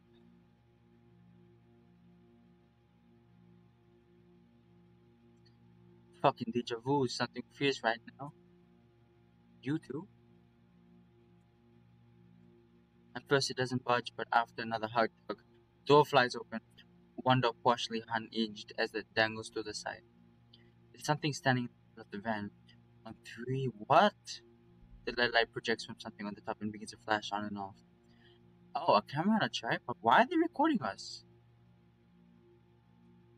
No fucking. Nope, this isn't real. Everyone, pack it up. We're being filmed? What is this, some elaborate prank show?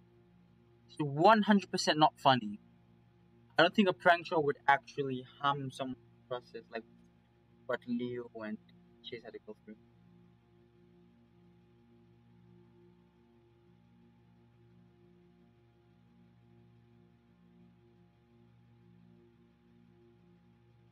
That's my That's my camera. Well, the high school's camera, but there was shit at keeping inventory. And this is after my folks kicked me out. Okay, but what's it doing in here and why is it recording?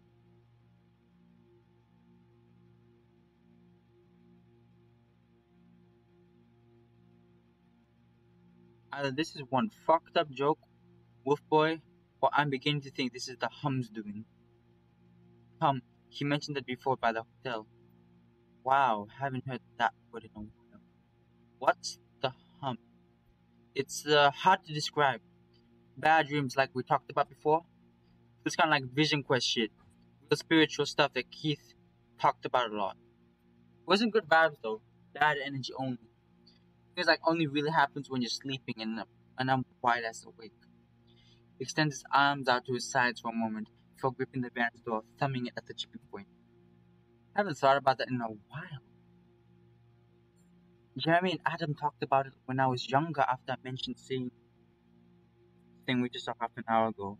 She wanted to say, but she still visibly can't quite accept that, not yet. You know what? I don't, but as I was saying, you can kind of tell what when it's happening because it's more than just a nightmare. Your ears start buzzing, like one of them like what's happening right now.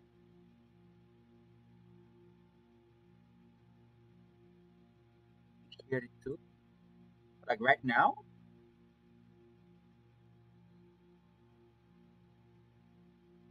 I don't think so. Maybe might not be the engine. He shifts attention back to the vehicle, being on the bear's door himself.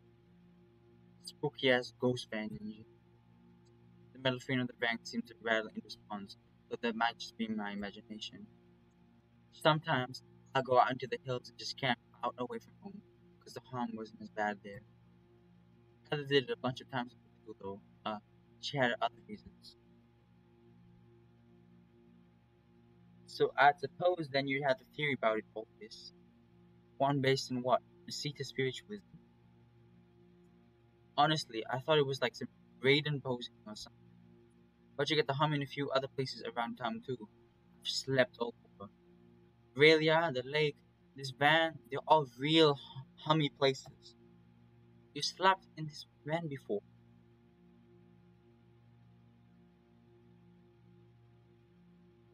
Well,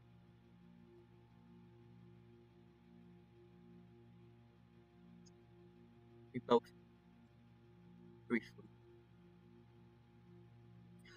We're in a relationship together. No, wait. Why would Leo be in this?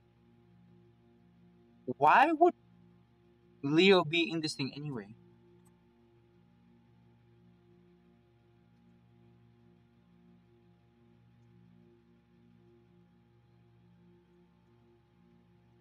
Truly, I'm not sure I see the appeal.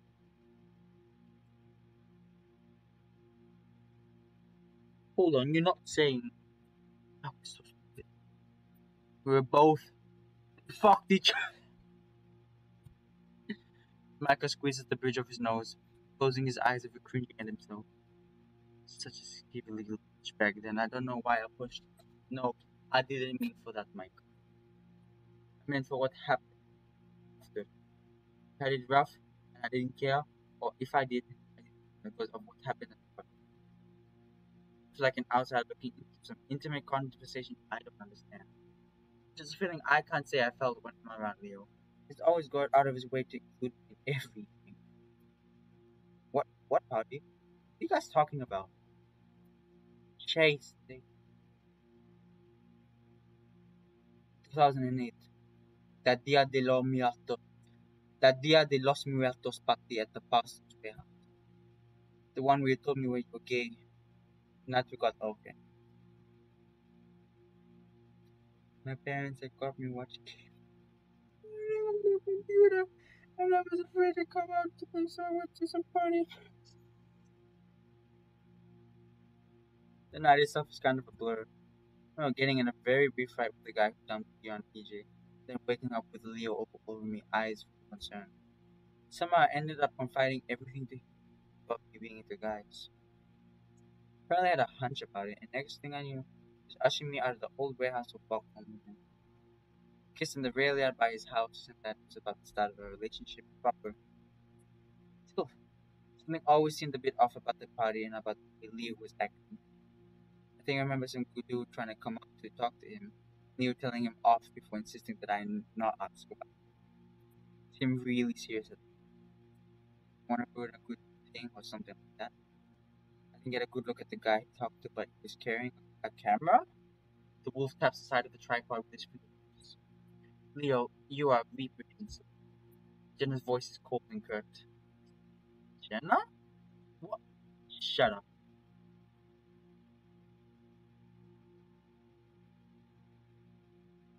I shouldn't have a. I was just. No. Le- no, Leo. This whole week has just proven to me time and again that you are just perfect for Echo. You truly belong here. You know that. God, how old were you then? How old was Micah? Did you even fucking hell are you about done?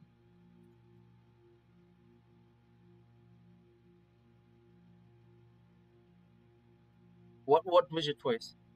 Chase, you are an absolute yeah, he fucked him. You are an absolute idiot.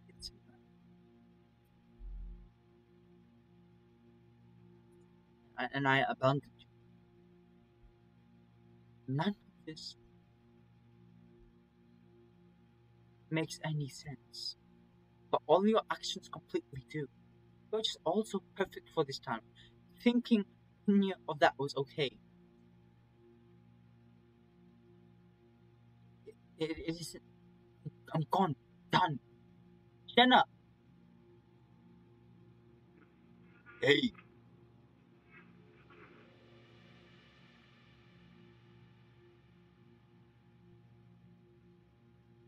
We should go now.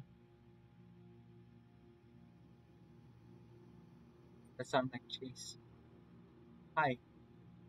He's the only one to outrun respond back. Michael looks at him with a bewildered expression. Don't talk to the hum. It's Chase. Chase is right here, dipshit. Gestures to me, still standing gobstopped at the back of the van. He slowly looks back at me, squinting at my chin with my eyes. It's me. Let's go home. He sees that it is my mouth moving, and his eyes widen a little more. A small line of blood runs down my spot. I promise I won't bring it up again. Let's go.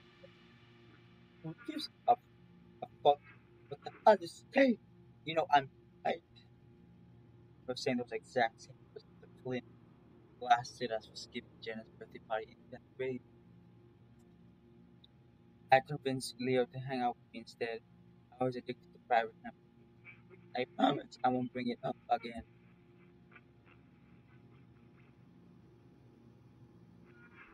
Leave. Hi.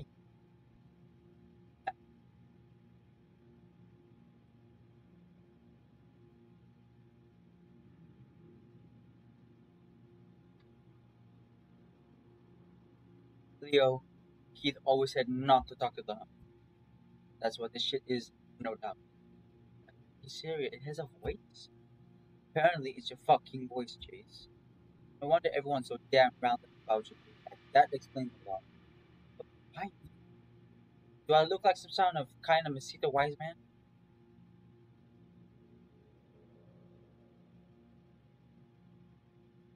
I'm parroting shit I heard from a guy who is probably dead.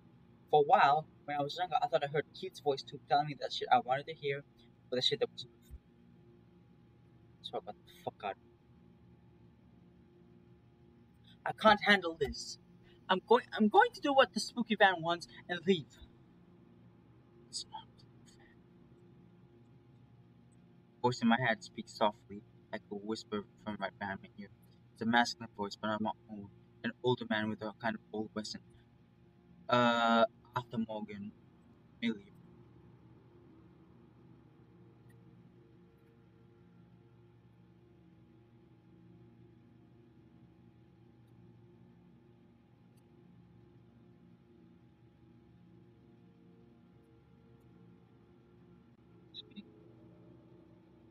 It's not the van. And how do you know that? I don't know.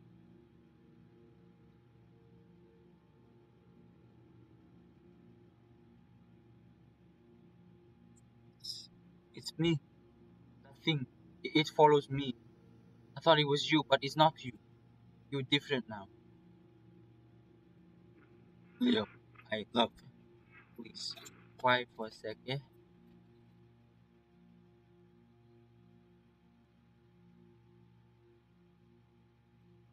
Chase, we all left and it was never the same.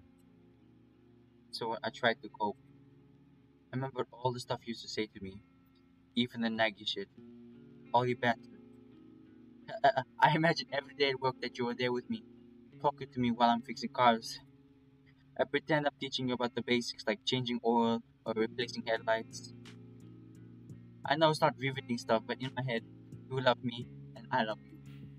There's just some distance, that's all. And I drive home, listening to whatever's on the radio, and I imagine you reacting to it. Groaning every time the word truck is mentioned in a country song or making some snide-ass remark about the political ads. A smile curls up around his jowls, though he manages to his forms. That little drop of blood running down the fur of his cheek finally splatters on the cab floor beneath. When I get home, I go online, and like there's this pulling in my chest like a thread, you know. I click on the shoulder position, and it's you, the real you, and you're different. You're wearing new shirts, hanging with new friends, drinking fancy college beers, growing terrible facial hair. Touch my goatee briefly. My ego gives me a sidelong glance. It feels like I'm losing you over again. I just avoid. I pretend. I pretend that we're still sitting together on the patio as the sun goes down on Saturdays. Pretend that you're there beside me at home, watching me play my games. And I pretend at night that pillow I've got my arms wrapped around is you. Says you do. And I ruffle your head for a squeeze. The appliances rump against the side of the cab, sliding down to a sitting position as he clutches his head. And then one day, you start to talk back. First, it was quiet, very my head, not even really noticeable. Over time, it got real, yeah? Soon, I was looking at mirrors and seeing you standing there, a reflection in a window of a pool of water. Sometimes, I thought you could even touch me. It wasn't you, not the real you. It was the you I wanted you to be. This perfect, subservient thing. But it didn't make me happier. It was just a dream that kept blurring the lines between what was real and what wasn't. And so I wanted to see the real you. I don't know, get a grip, fix, but it just made things worse. And you didn't give a shit. When when I would smile, you would look, and you'd take every chance to hang out with others instead of me. His eyes flew briefly towards Jenna before trailing back down the space between his feet, the wolf breathing slowly. These past few days, it's been unlike anything I've ever felt before. I'd forget what was real and what wasn't, and it'll drive me up the walls, you know. So I just he rubs his face.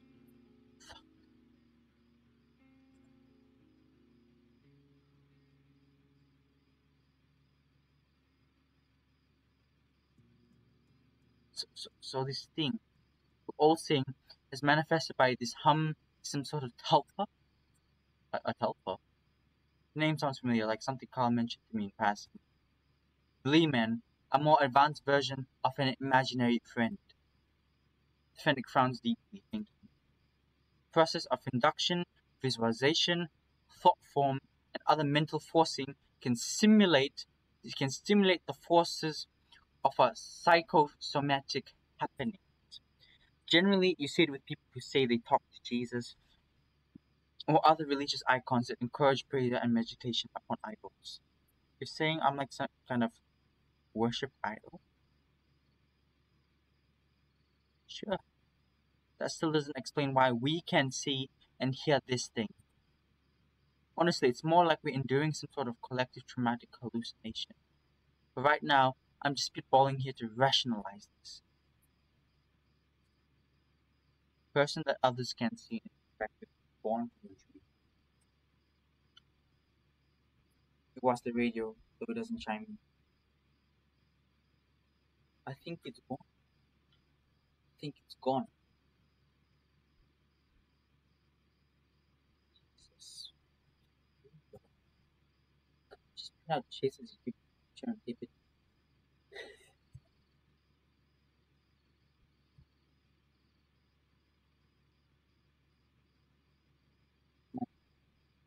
Sorry,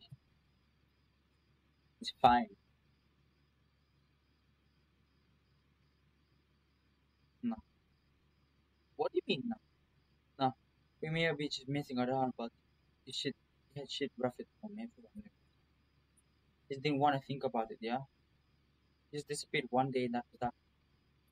But you were small, didn't have no one to turn to. Should have been there for me. We didn't have that kind of relationship. Not like you and Chase had. Relationship. Wasn't really a relationship or nothing. That was a bad word to use. Just two kids who both knew they liked dudes and experimenting.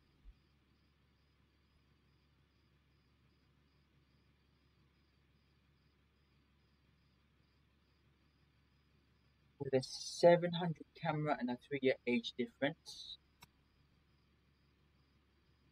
judging by your expression, I'm guessing he never told you. I don't blame him. And I should have. Still wanna lose you, you know? She lost you. Daddy lost you. Oh, that's all I can manage to say. Dia turns his attention back to Michael. I'm no replacement for Keith, but I should have helped you get back on it. Introduce you to the group.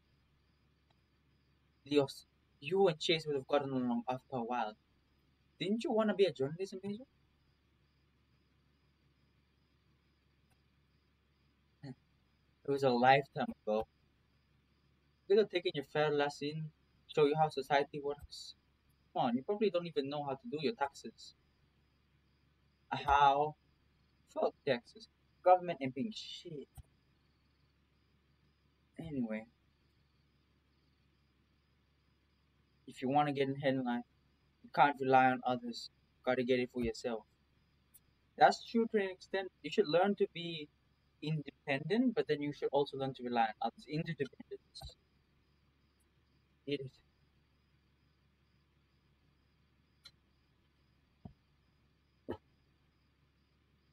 Anyway, if you want forgiveness, you got it. Just put some distance behind us and this hotspot, okay?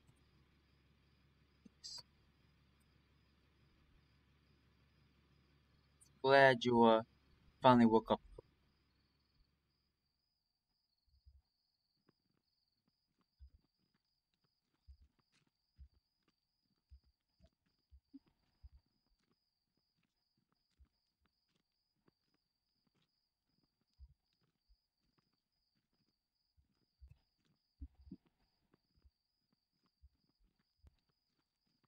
Maybe it's like a minefield, you know? Projecting thoughts and shit for everyone to see. Yeah, just think real hard about Kyle. He take his spooky fucking doppel home with him and us instead. Save us some trouble.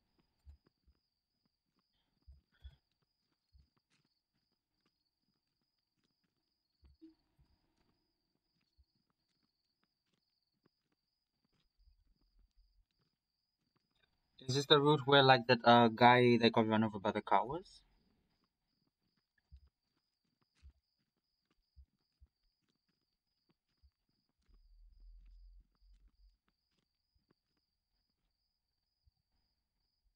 Oh, what?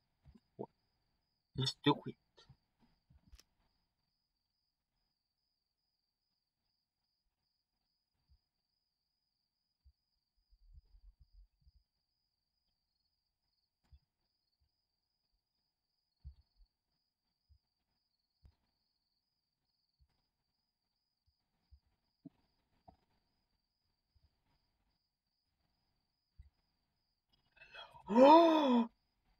That's the corpse.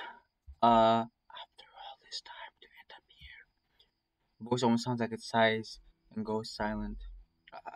Are you the guy in the grave? Asks the voice, which rings more clearly with each passing word.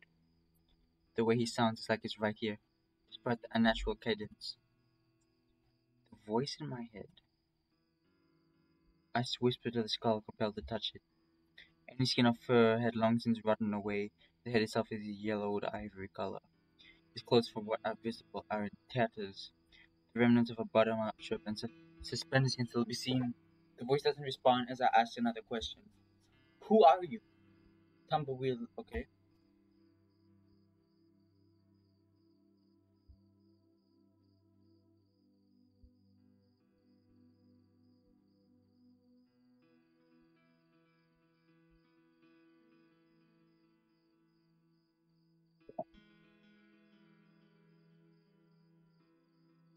Plastic ID card in the back. What is this? The driver's license. Clearly decades old with a faded angle set. Okay.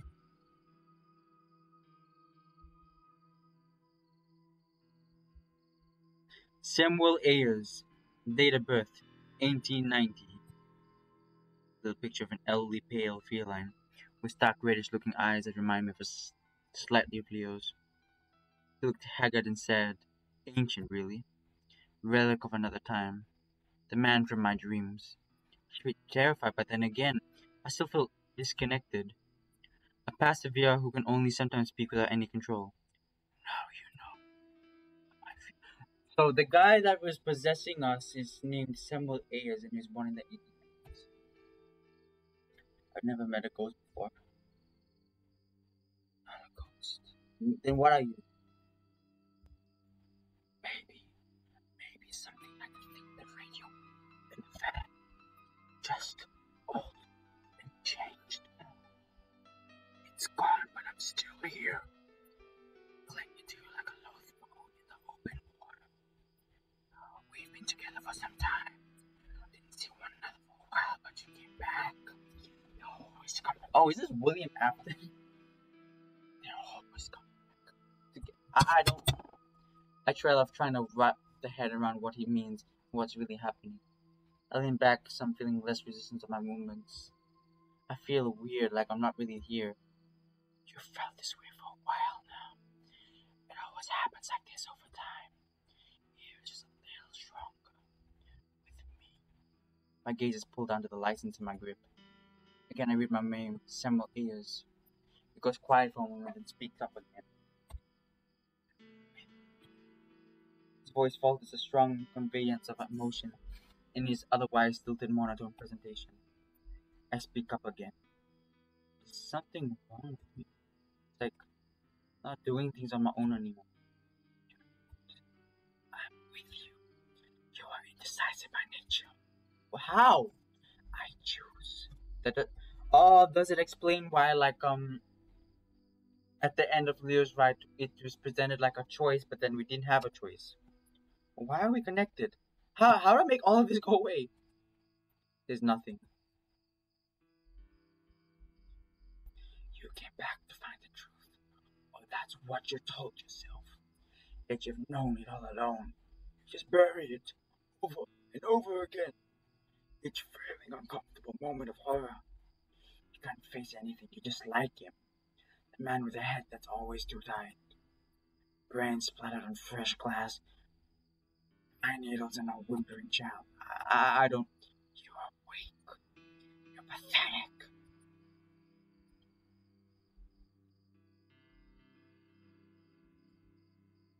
Be safe, kid. Jeez. What are you doing back here? What are you looking at? Oh. What's going on? Chase stuck up an old corpse. God. Why? What? What? Oh. You're acting like that's a normal thing. What he said. Is that an ID? Yeah, Samuel Ayers is the name. I think he's the one who got hit by the van. Oh, great. Huh? What? Chase? Don't you care? Someone died here. I think it matters somehow to me. Chase. God, I've passed it so many times. Just out here, walking, never known there was a person buried here. How old is this ID card? 70s, I think. At least that's where it was last renewed. Poor guy. Should hold on to this so at least we can give it to the proper authorities with the handle. I wonder if anyone out there still looking for him or even remembers who he is. Looks kind of familiar too.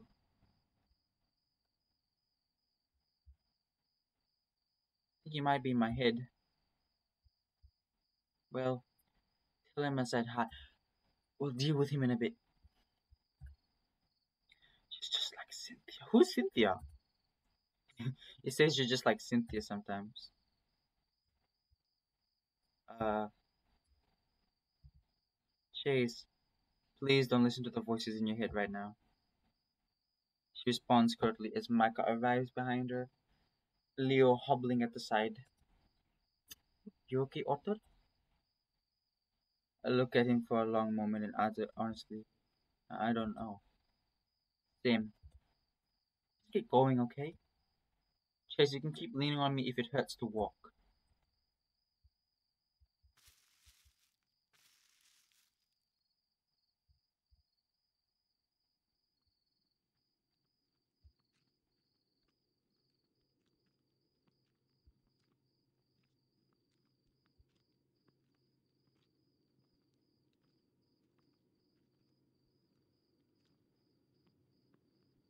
So he always assumed that his subconscious was Samuel, I guess. Really, lives out in the boonies, doesn't she? He wishes as he walks, no longer using Micah as a walking crutch. I don't get out here often. Wary though, apparently she's got a gun, so no threatening. Clint's got one too.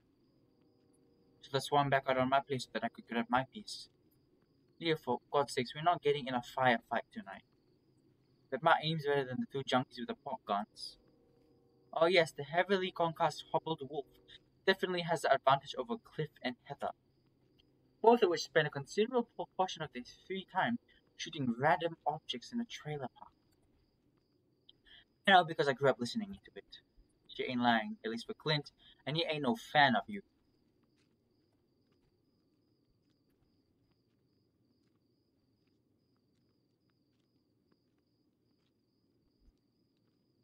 Oh shit. Uh, Jenna can talk sense into anybody, but yeah, that's true because Jenna.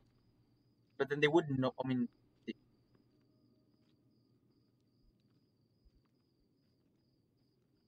I get. Jeremy's a brother. Clint is. Oh yeah.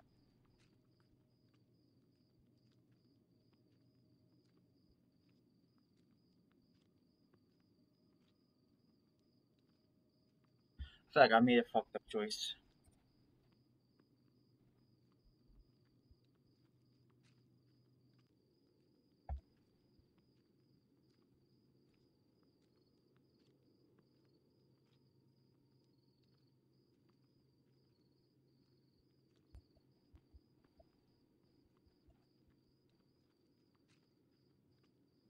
Never actually been inside before. We should be careful. Front door's open. What?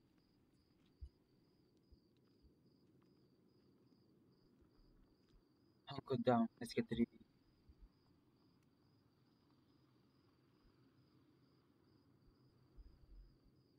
You guys all good for this? It's just like I got bit by 25. It's probably something we can wrap your legs up with inside. Tips of your fingers badly. Bad?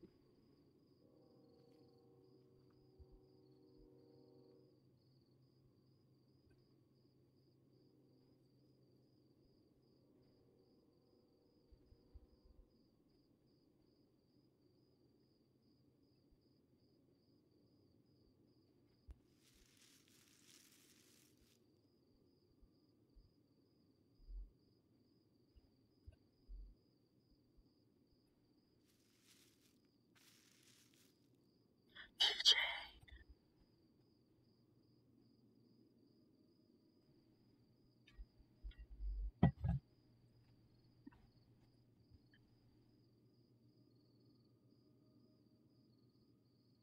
It's coming! It was up for me!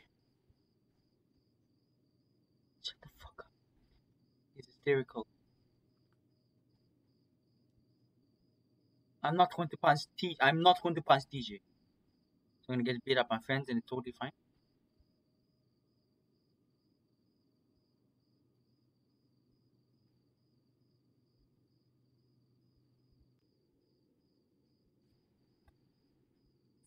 TJ, it's me, Jenna. Here's Leo chasing a new friend, Micah. You okay?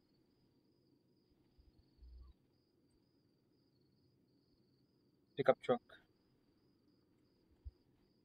Oh no, no, no, no, no, no! It's a thing! It's a thing! Monster! Monster? Is that Jeremy and Clint? No.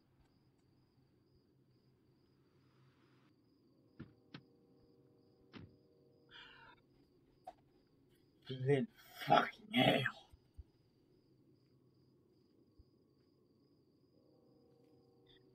Flynn! What did you do? What did I do? What did I do?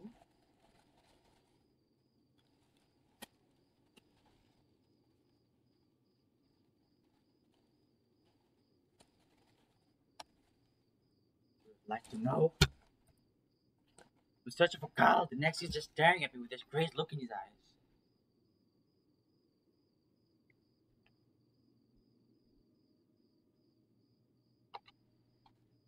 McDonald's.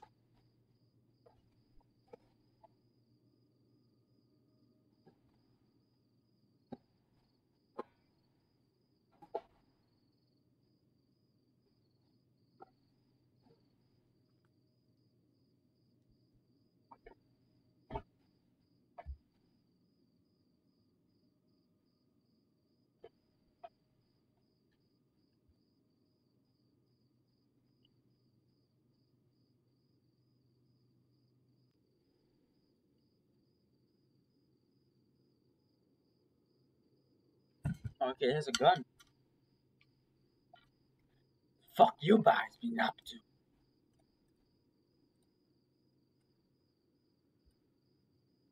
Surviving. But we found Carl. You did? Where is he? Yeah. Look at my brother having. Look at my brother having. Briefly and unwillingly detained at Brian's. Carl was there, but Jeremy and Duke were told to take him to Heather's place. Hence, why we are here. Oh, fucking shit. We are not. This is so fucking nuts. I don't want to waste any more time then. Whoa there, mayor's boy. Oh, he's the mayor's boy? Jeremy and Duke might be packing, and we know for sure Heather is. Solo, yeah?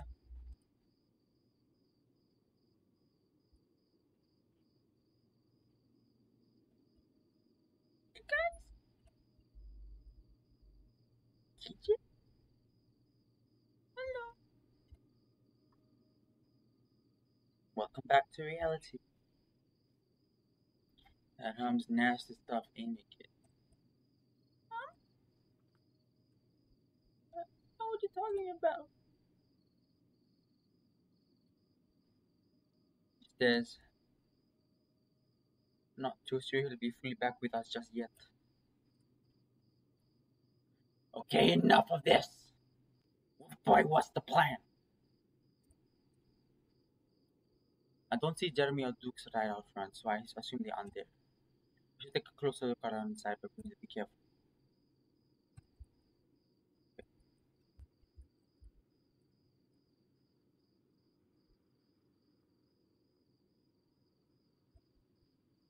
What's up, Jenna? Wait, it is nothing. Nothing really.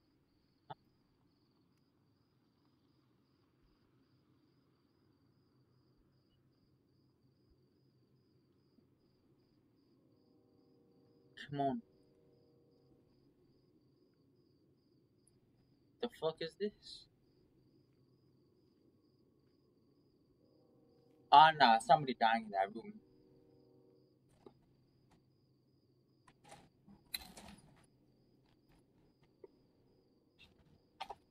Don't you colonize yeah, my damn pencil case?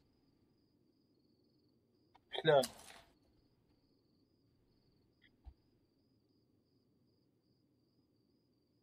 yuck.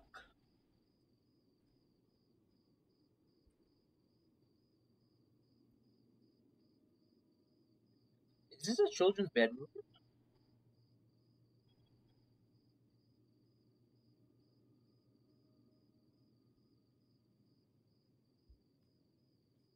This is.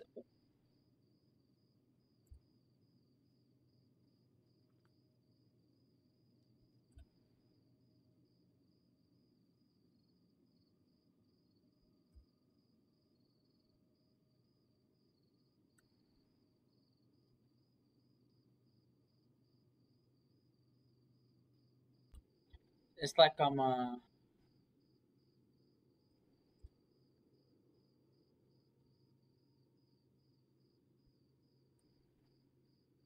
Wait, is there a child living here?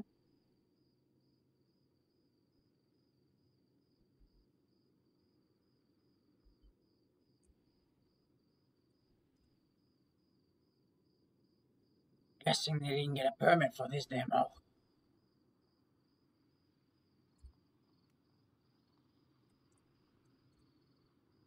Nuts, completely nuts.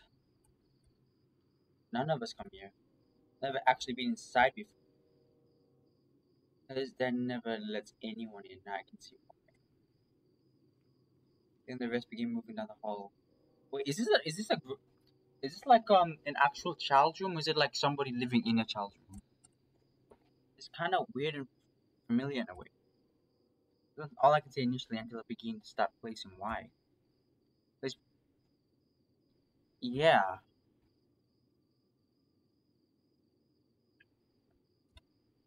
Hmm. It's not as dirty as I thought it would be.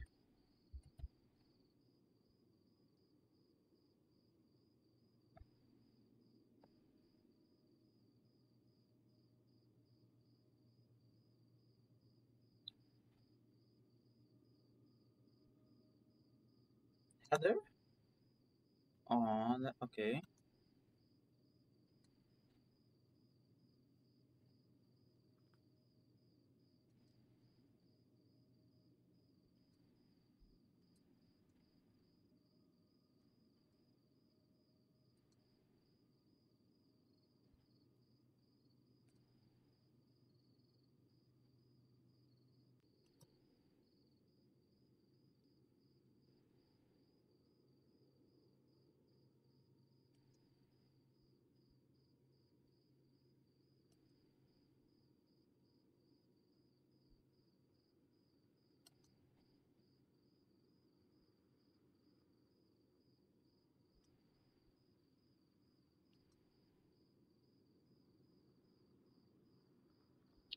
What happened?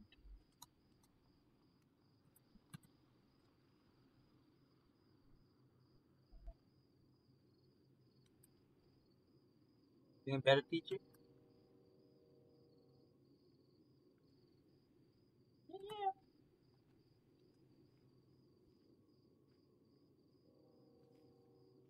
No, just a book, Kyle, but I hope Heather's too.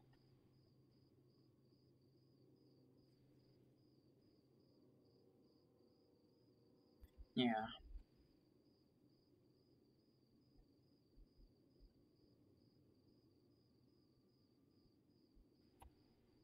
Watch your step. If my ass, my adrenaline buzz is wearing off. You can relax. It doesn't look like anyone's here. What? You can fucking relax. Me the couch out there, someone that's cracking their fucking face. Please.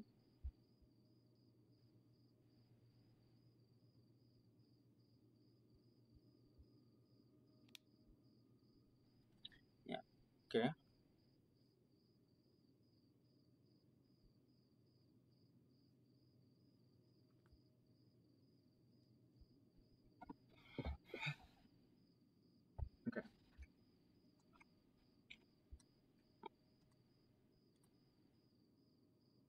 Oh, yeah, she took it in. That's, the chairman guy, yeah, Fanning Fox. It is Keith.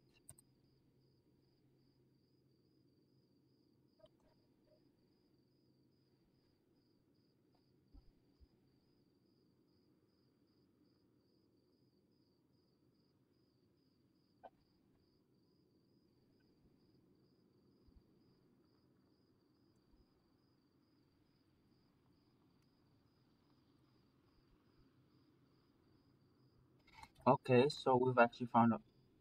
Leo, get in here. What's going on? Yeah. Oh, shit. Carl? How did he...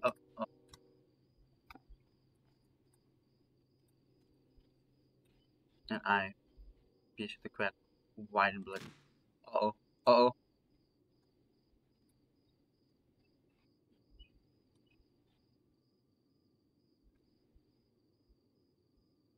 Yo, get out! Go the hell away! Girlie, we need to talk. You mean you know how? We just need...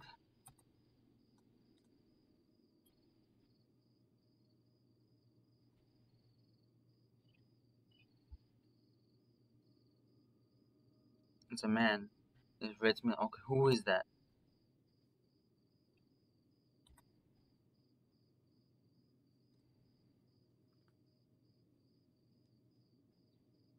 Oh. Oh, nah, she crazy. Oh, nah. Oh, nah, nah, nah. Is that her dad?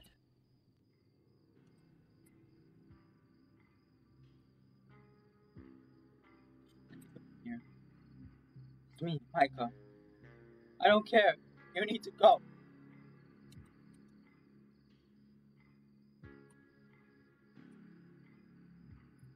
Did you say you're dead? Oh, Heather! Mike, stop talking. That is fucking that is conscious. I know. Kill all of you. A shot rings out and I feel something spray against my face. Which, oh no, oh no, oh, okay, okay.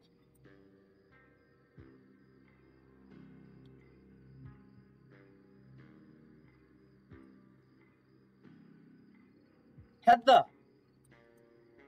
Heather, we're here looking for Carl. But like we mentioned during the bonfire.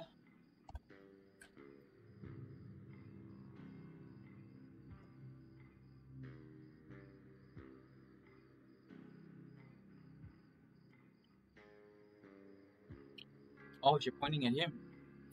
I'm going to shoot him in his stupid, fat, ugly face until you leave right now.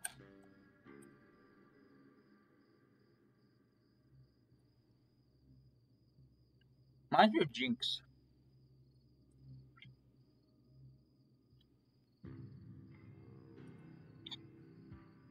Okay, okay. Sounds good. We're happy to leave. We'll take Carl with us and we'll be out of here. Planning on leaving town. Leave? I have nowhere to go. Nowhere! Everything used to be bad, but not terrible like this. He barely talks to me anymore. And when he does, he says that he says that his face. I cover my ears and I can still hear him. Heather, Keith is gone. He can't be speaking to you. I believe what you're hearing is a side effect of the hum. Stupid! I know that you think you're so smart. You're so much better than we are. I know you do. Jeremy told me.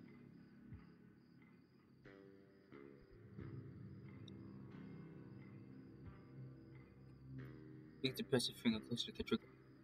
Carl, get. I can barely hear it anymore. This is so loud. It won't stop.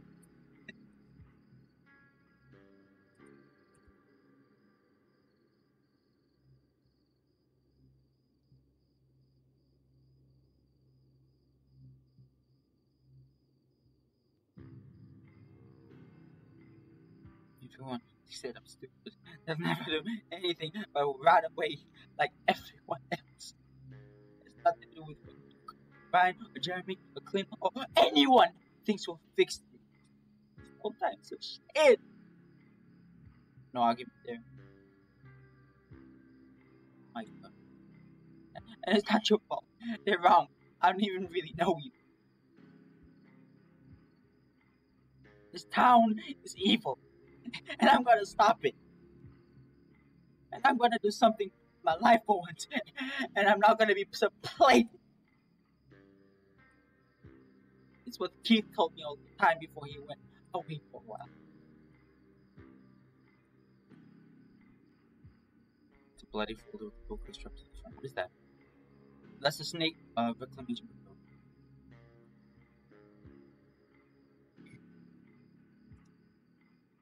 Inside there's some movement by Duke's truck. Try not to draw attention to myself. I glance at the window. Okay.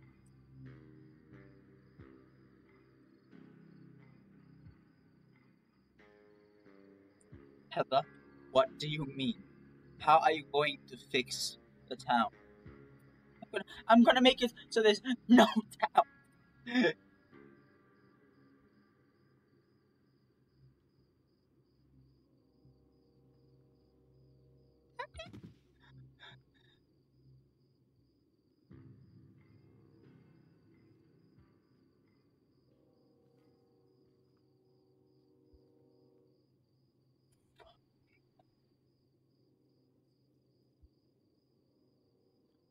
Oh, I don't like where this is going.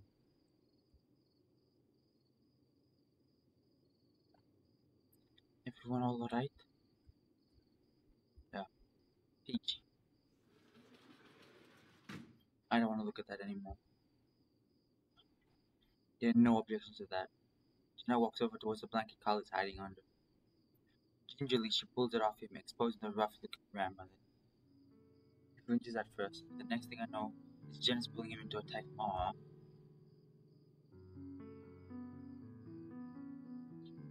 Beautiful, that's music! No!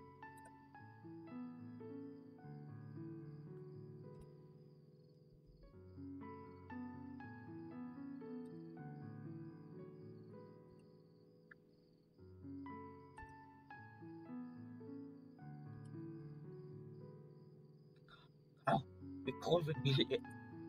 I fucking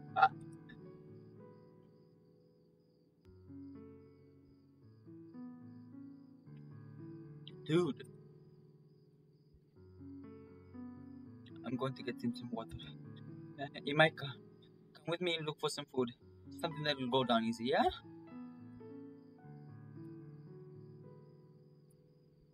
He's hurt.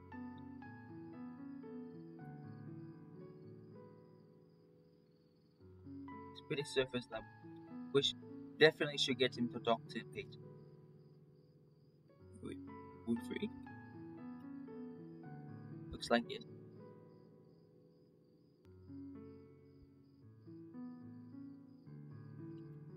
Hey, you too. You, you too, man. What? You heard me?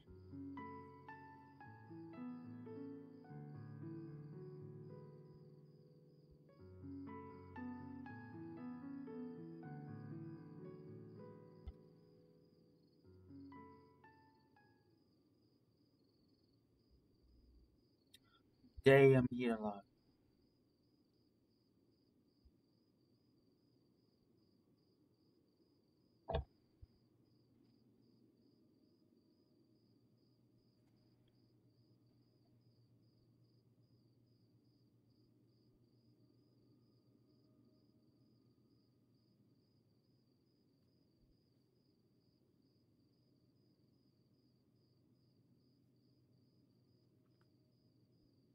Honestly, yeah, that is good that Kiji came back.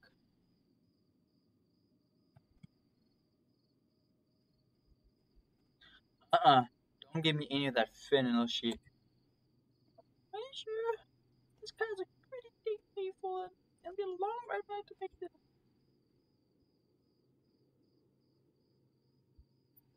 Lost many friends in Pueblo to this stuff.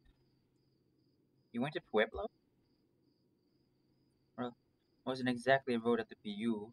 I bummed around the outskirts. But you never ran into any of us there. Most likely didn't frequent the same spots until you. We like tattoo parlors in the sky. Love sky! Shut up, Toby. It is TJ now. Poor TJ.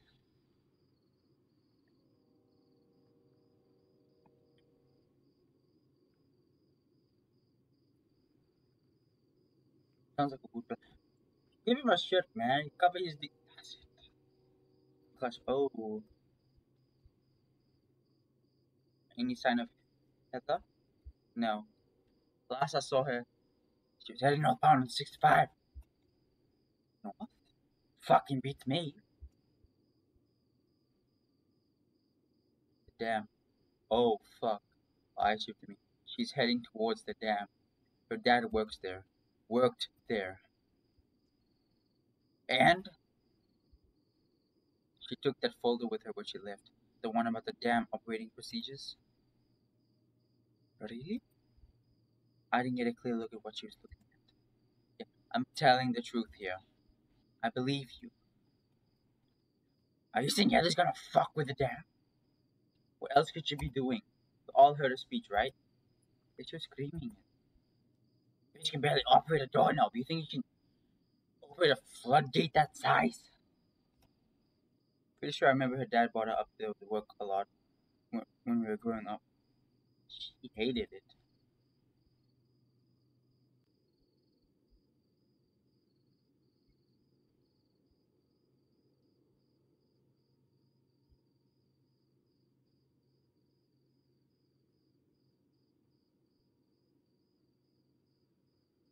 Big. Oh, you like dry up?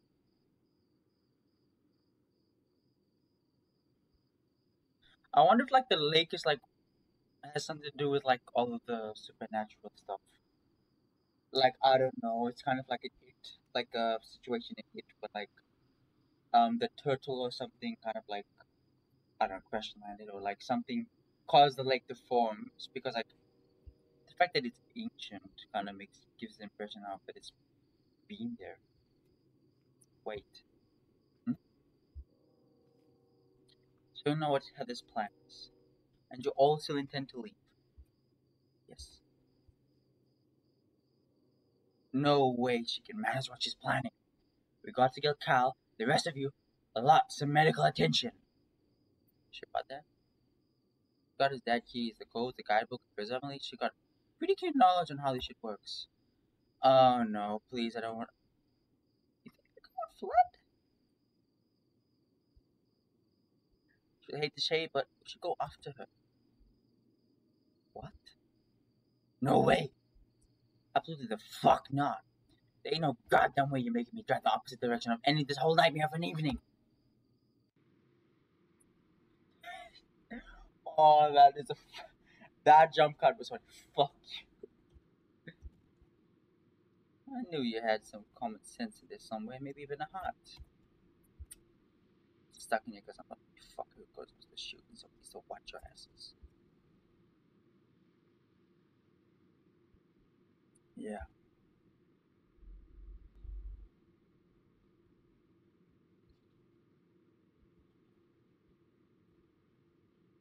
Okay.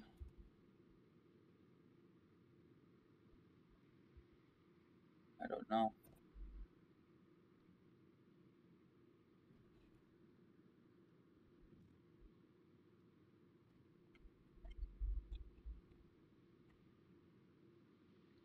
Just thought about myself, leaving everything behind like that, and what might happen.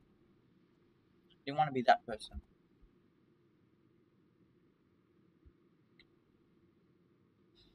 Fuck. College just makes you bleeding hot, doesn't it? Leo wasn't kidding.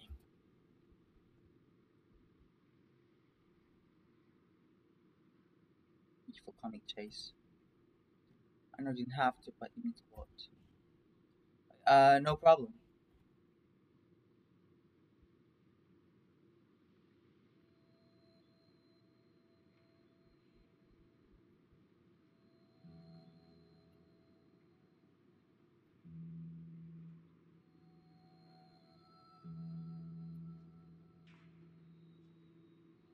Oh, what?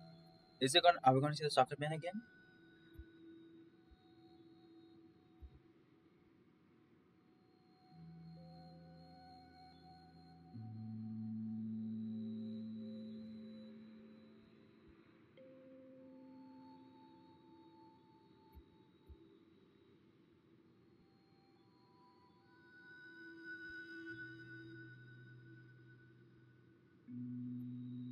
I mean, yeah, that makes sense. Same, yeah.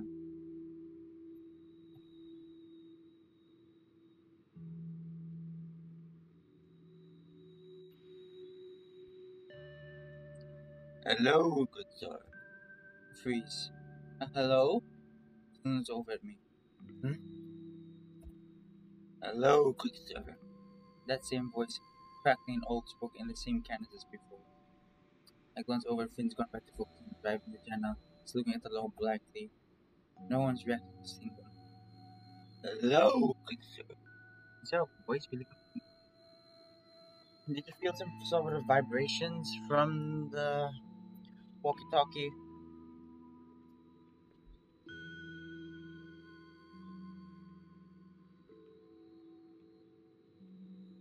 And how are you? Huh? And how are you? Repeats. It's distorted, but it sounds like a woman's voice. It's been better than Flinch. Sorry to hear that. Oh, I guess you read my thoughts. That's comforting. Things will get better soon. I start to consider sliding the walkie-talkie back into my pocket. Not think this thing is saying can be doing me any good right now. Especially noting that I'm the only one hearing it. Just more hallucinations. Crazy swamp gas, palpable bullshit.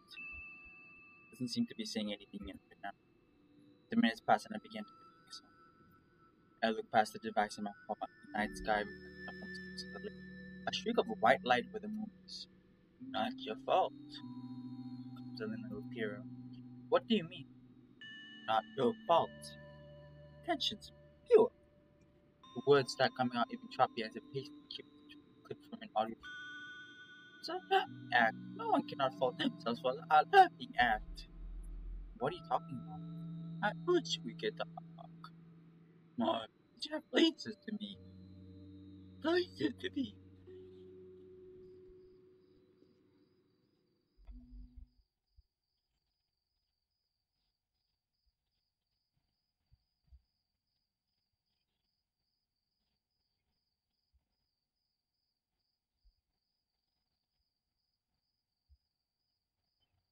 Right. I'm going to announce myself at approach. Flynn, just keep line of sight.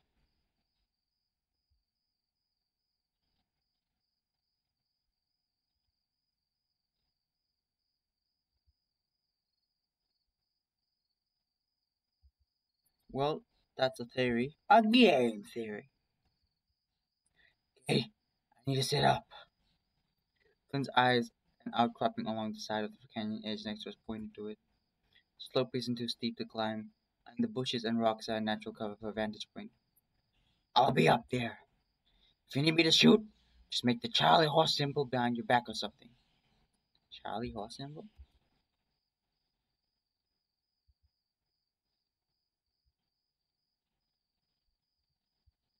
Ah, Flynn.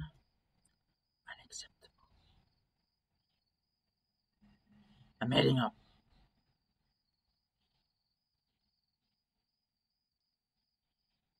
I've got your back.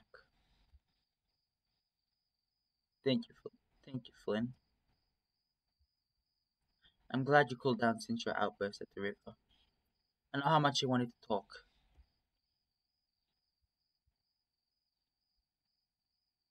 Sid's dead. You two ain't yet. Let's keep it that way. Wow.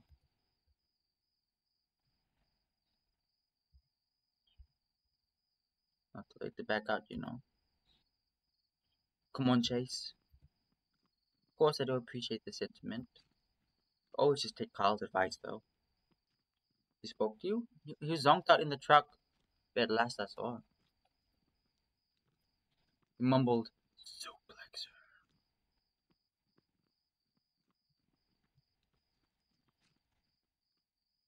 Okay, they basically just claiming that, "Hey, Heather."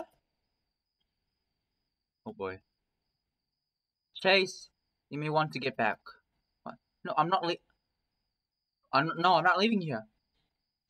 Jenna? You followed me? The computer with a bunch of monitors hooked up on the wall is turned on. One of those monitors have a window open called Floodgate Control. Maybe she knew what she was doing after all. Jeez. I grimaced, trying to quickly shift into a smile. Hi. No, I said hello like that.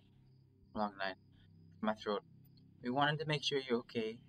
Maybe see if you wanted to maybe reconsider your course of action. Heather reaches over towards the desk, and the next thing I know, she has a pistol trained on us. We quickly dug back behind the wall. You two can't stop me! I know this is what I have to do! I saw the future in like a dream, a waking dream. Everything worked out. Everything was underwater. There was peace. Has to be done. It has to be done.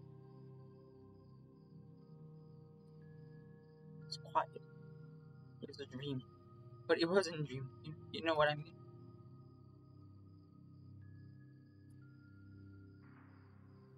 Yeah, I do.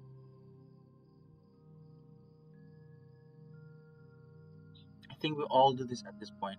At least somewhat.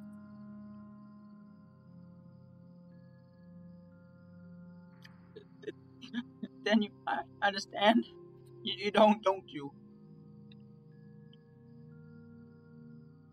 I knew it! I should have stopped you when you broke into my house.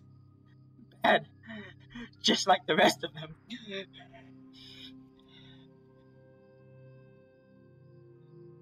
This pauses on the small of my back, the other stretched in front of us. Whoa. Wait a second. You again? Why are you all here?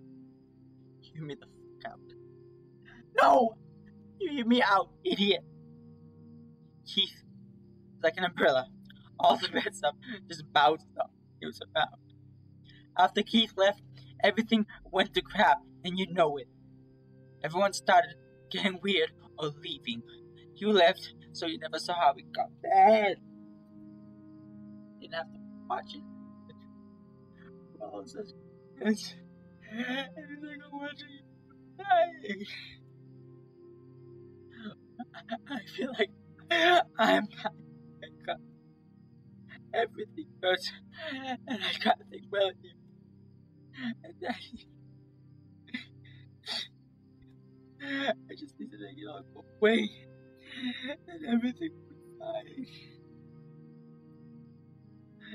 I'm gonna move somewhere happy. You can move. Be happy right the fuck now. Nothing is stopping. It's just the hum talking. You and I know how this shit goes.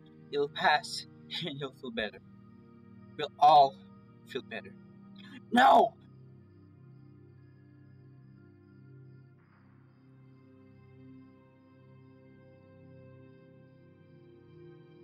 Is it the soccer man?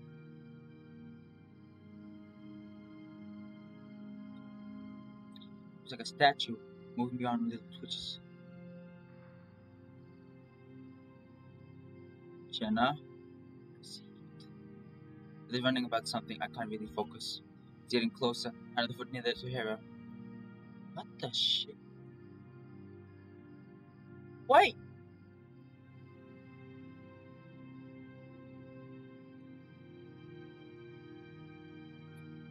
Suck it, man. Suck it, man.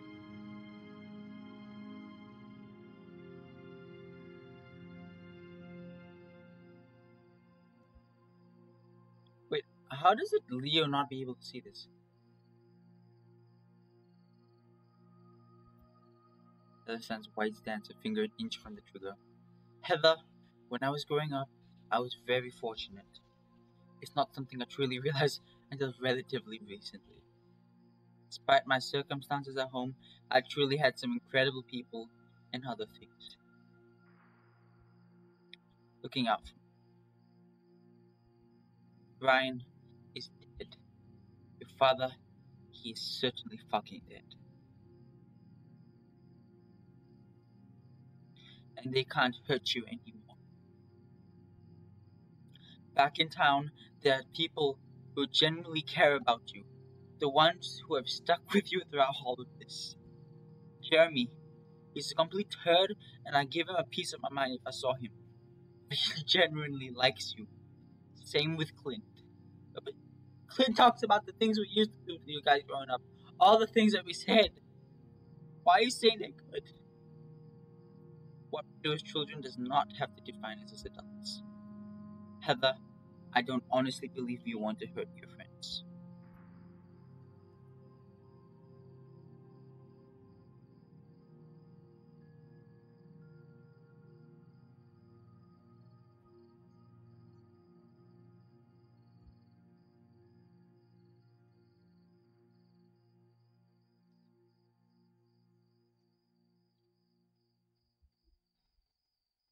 It just vanishes.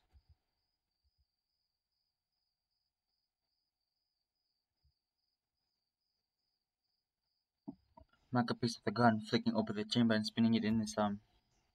Oh, the bullets. Fucking hell. You mad fucking It does actually did it. Yo, why was the socket man looking at Flynn? And how come Flynn didn't even notice it at all?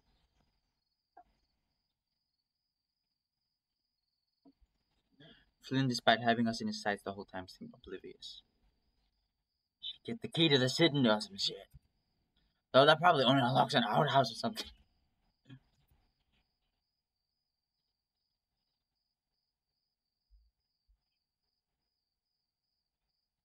That's so beautiful.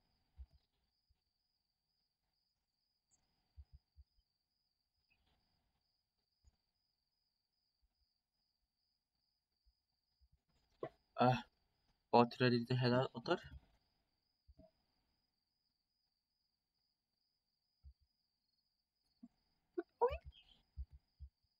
I mean, in a bit, I guess.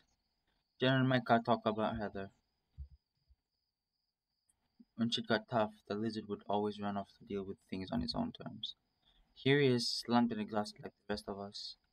Finally, Jenna joins us. I gave her a little thumbs up as I pass. She returns the dish up before sitting down as well. She props her chin up in the paws, her fluffy tail perked over her gaze smushed in the dirt. We sit in a relative silence before the faint sound of crickets. No, I'm going to miss this place.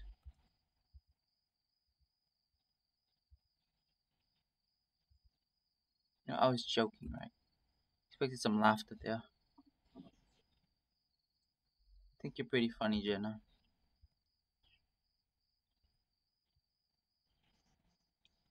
Shut up, Chase. Now, are we fucking off or what? Please be over, please be over, please be over, please be over, please be over, please be over. That.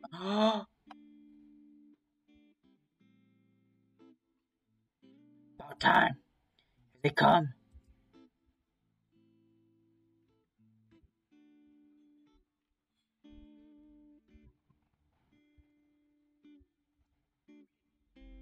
Police were sure busy in there. No wonder. All gonna be shit for the lack of the response for all this. 14 hours before they set out a squad car to investigate the blackout.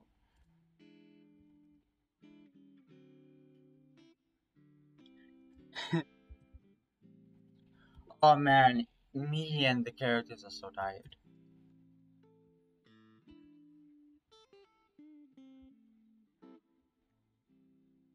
Hey, fat ass, why'd you get to take a look at the menu? The chocolate chip waffles and ice cream. Huh? Oh, I'm smiling! He's smiling! She's smiling! Oh my god!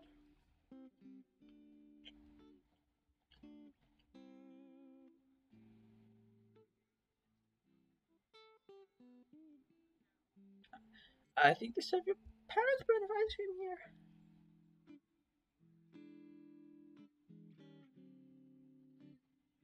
Wait, they sell ice cream?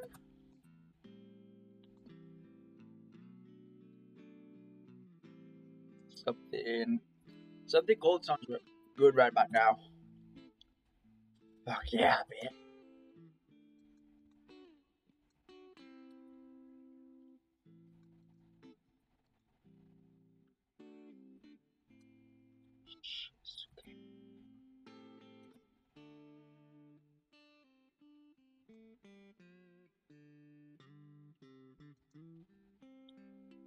I'm gonna order you the banana split and a big glass of lemonade.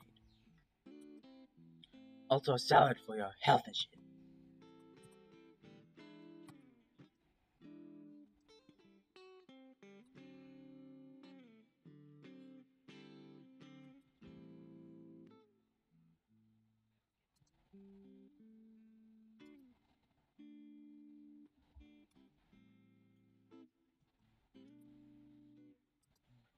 Chase. Yeah? Thanks. No problem though. I think we owe the most to Jenna and Mika. I already talked to them at the station. Never would have thought that the shit at Bar would ever do anything that didn't serve himself. I think you'll get along with Micah. Put you that far.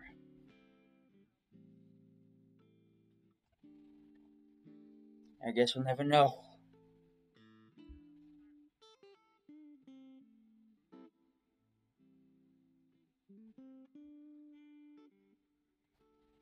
Hmm. Yeah, that's a good idea.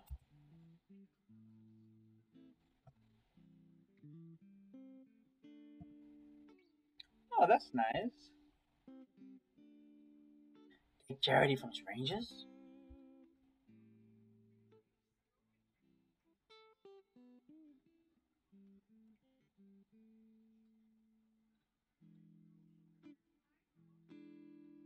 Perhaps.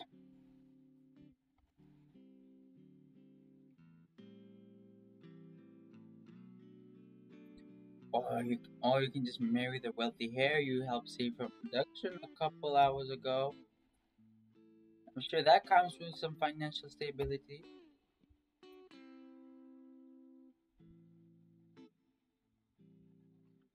Fuck you, Chase. So everything is physical blast. Feeling he'll be doing so right now. Colleges does seem to hug onto him a little tighter. Bells on the front door jiggle as they pushed open and I could see Leo in his face.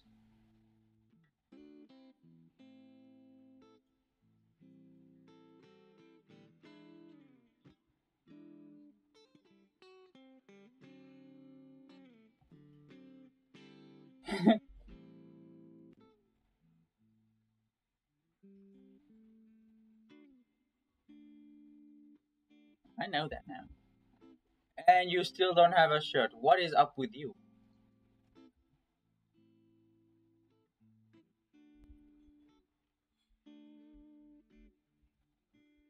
Well, hello there. You got enough room for the both?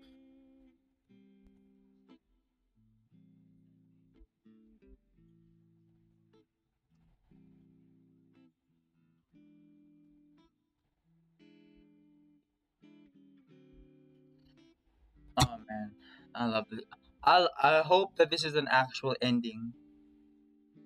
Please, please, please, please, please. Pink. What? Pink lemonade.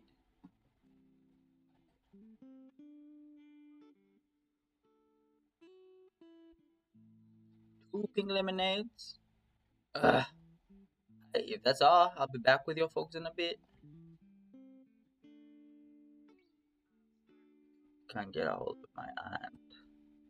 Mayor aunt. Yes, aunt who's a mayor. She's tied up with the police. Sorry stuff out.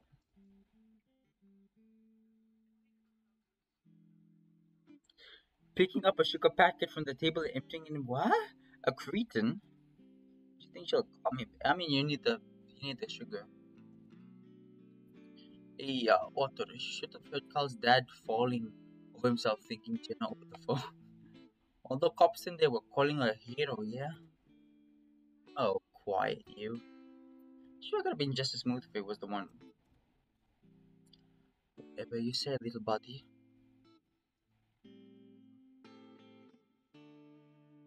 Let's go for the aspartame stevia based one. So, anyway, the police were pretty happy with you too. I'm sure I'm just giving them more work. That is their job chase. Uh, for those not present, I found an old corpse on the side of the road from like the 70s. I guess Carl Flynn and TJ's attention. Found is putting it mildly. You picked a patch of dirt and started digging until you find the guy's body and wallet. What? I can't explain a lot of things. The fact the body is so old though means I'm not a suspect at least.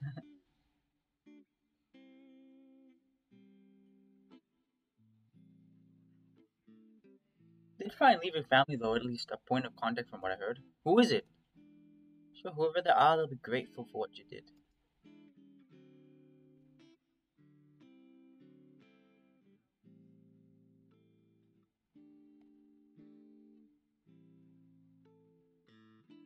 What happened to his dad?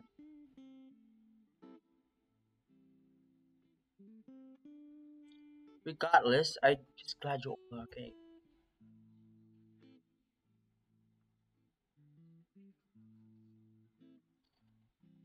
Okay, please end, please end. Dick. Huh? Dick. That was a dick thing to say. It's pretty rich coming from you. No, no, he's right. Like we're all still in high school, teasing each other about your relationship is not appropriate. Ultimately, it's driven by jealousy. Jen, it's not something I like to admit, but a lot of what I do is driven by that. The need to experience things I wasn't afforded growing up. Prank orchestrated over 3 years ago led to the whole situation picking at a raw nerve and leaving it to fester. Do I do I think you two should be together now? But if that's any of that goddamn business, also no. But I apologize. Wow, you should go through a lot more strategies if it gets you to make you just as shitty as us for a change. Seriously, Leo, don't harm Chase at the children's arcade and destroy it when you get caught. He's messed up in a I did, I kind of a rebel, a real badass. I'm a fucking idiot. Manifesting a tulpa of one's ex-boyfriend is a bit much, no?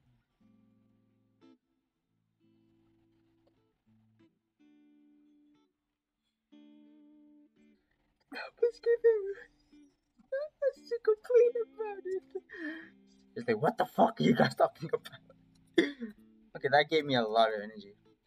I reckon it's best we put some time and a few beers in between these details and us before we get into the nitty gritty details, yeah? Fuck no, Otter. We got the internet. Yeah, that's good. At least we got the internet. Yeah, cause in Leo's route he kind of like cut us off. Like he only talked to us physically, but now he can talk to us on the internet. My inbox is always open though. I think therapy may be my safer bet than beers. To get you some harder stuff. Like, ever had a foot tall level dog cake with strawberry cherry and raspberry filling? I know a place of Santa Rita and Busby in Pueblo. Take your mind off anything. Also can get you some like for God's sake. Just kidding. Like, big place closed a year ago. Fucking hell. That's too many energy drinks. What? Hello? Mark? Mark? Hi, I left a message earlier. Is there anything from my aunt? Oh, okay, okay. Why? Alright, alright. I'll be right back.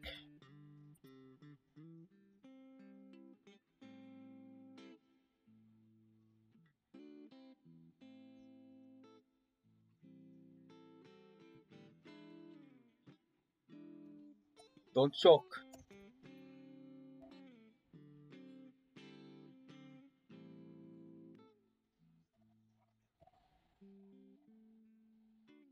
Sorry, I'm just gonna. Feeling asleep on my chase? Oh, no, I'm just taking a moment. Oh, you're holding up alright though. No, I think I'm okay actually. Really? Yeah, really. Hmm. Oh, would you look at that? A jukebox.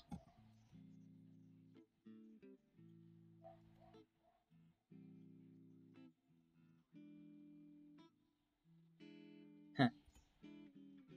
Come on, let's take a look.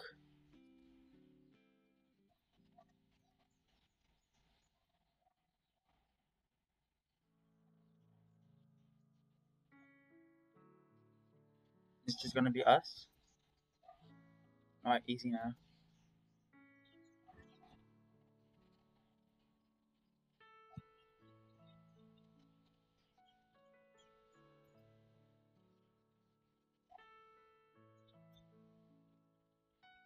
Yeah, let's not get split up this time.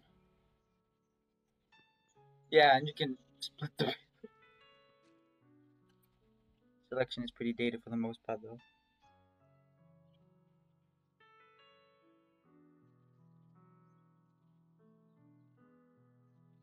Hi. Hello? Sorry, I just haven't gotten a moment to speak along with you for some time. A lot actually. It's a considerable amount of things we've seen that we've experienced that will never make plausible sense to anyone but us. It does, yeah. Yeah. Part of me wonders whether I made the right decision. What do you mean? But from what I figured from both of your historical research and what Michael has said, this hysteria is cyclical. Always comes back and ends up hurting whoever is around it. Now, I don't know whether it gases seeping to the ground, weird radio signals, or something in the water, and I'm not sure anyone ever would. What Heather wanted to do, flooding the town, that certainly put a stop on anyone trying to live there again. I don't think anyone is going to be wanting to stick there around here. Yeah, for a long time.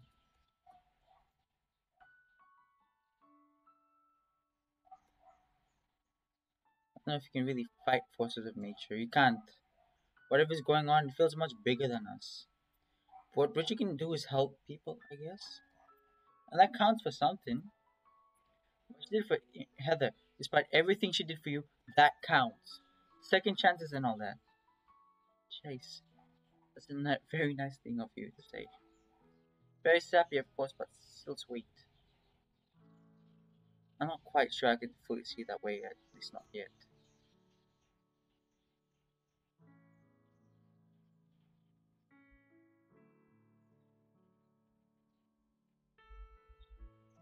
Yeah, because even though this town was pretty bad, at least they kind of found solidarity in each other.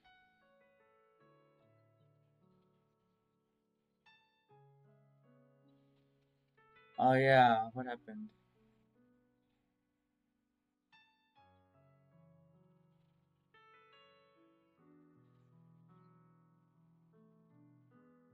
Maybe he'd help Leo beat the shit out of Brian. What? He's really into that wrestling. He's really into that wrestling stuff. I guess. I had a dream about him earlier in the week. Once everything started, heating the proverbial fan. I remember hearing these strange voices. I didn't make anything of them at the time, but noting anything happened later. He stopped for a moment. Want to talk to me about what happened sometime, just let me know, okay?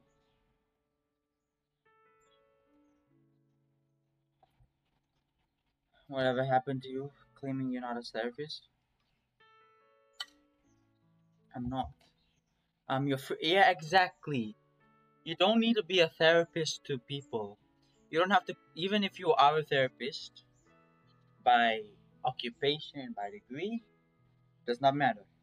If it's a friend you're talking to, let them be your friend, let them vent. I wanted to stay that way for a long time. That one awareness of the original question can help but feel a little fuzzy for me. Did she friend zone you? So just a friend, huh? Hmm. Perhaps you got the wrong impression this past week. I do mean my mind was under the effects of a town-wide sweeping of hysteria after all. Can't be held accountable for my actions. However, if you want to take me on a proper date when we get to Pueblo, I wouldn't be opposed. Okay, not opposed, huh? To speak candidly, me teasing and flirting with you around Leo, that's not really me. Or at least that's not how I want to be. I should be better than that. Otherwise, I'm no better than Flynn at the river, plucking at raw nerves. Yeah.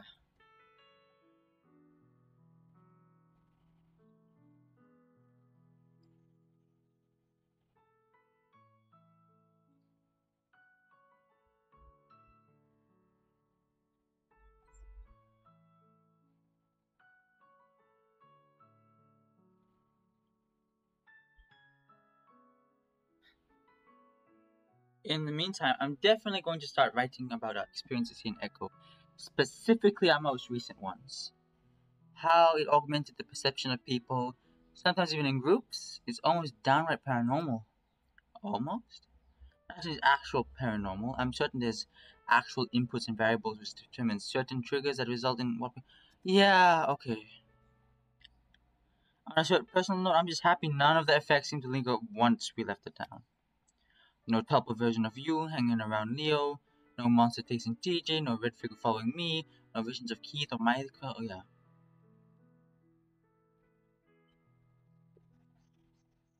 I'm pretty sure he's gone.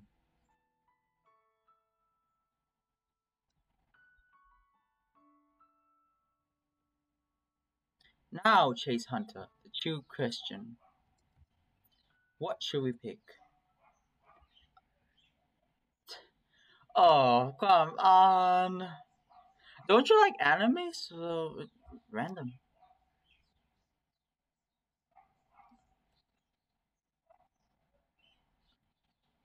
Whatever you say.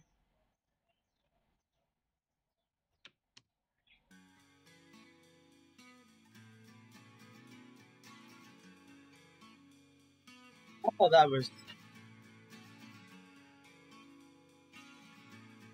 debilitating.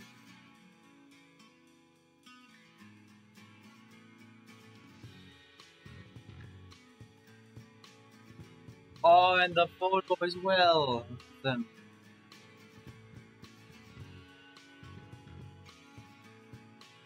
I want the anime. I want the actual anime for show.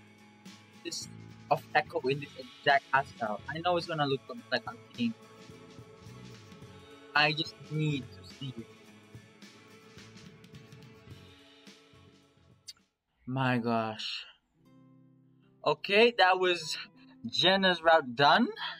Now we're gonna hop on to Kyle and see what's up with Flynn at the end of all of this. Let's see what we're getting out of this, okay? I'm so glad that you stuck with me for a while. Manda, see you next time.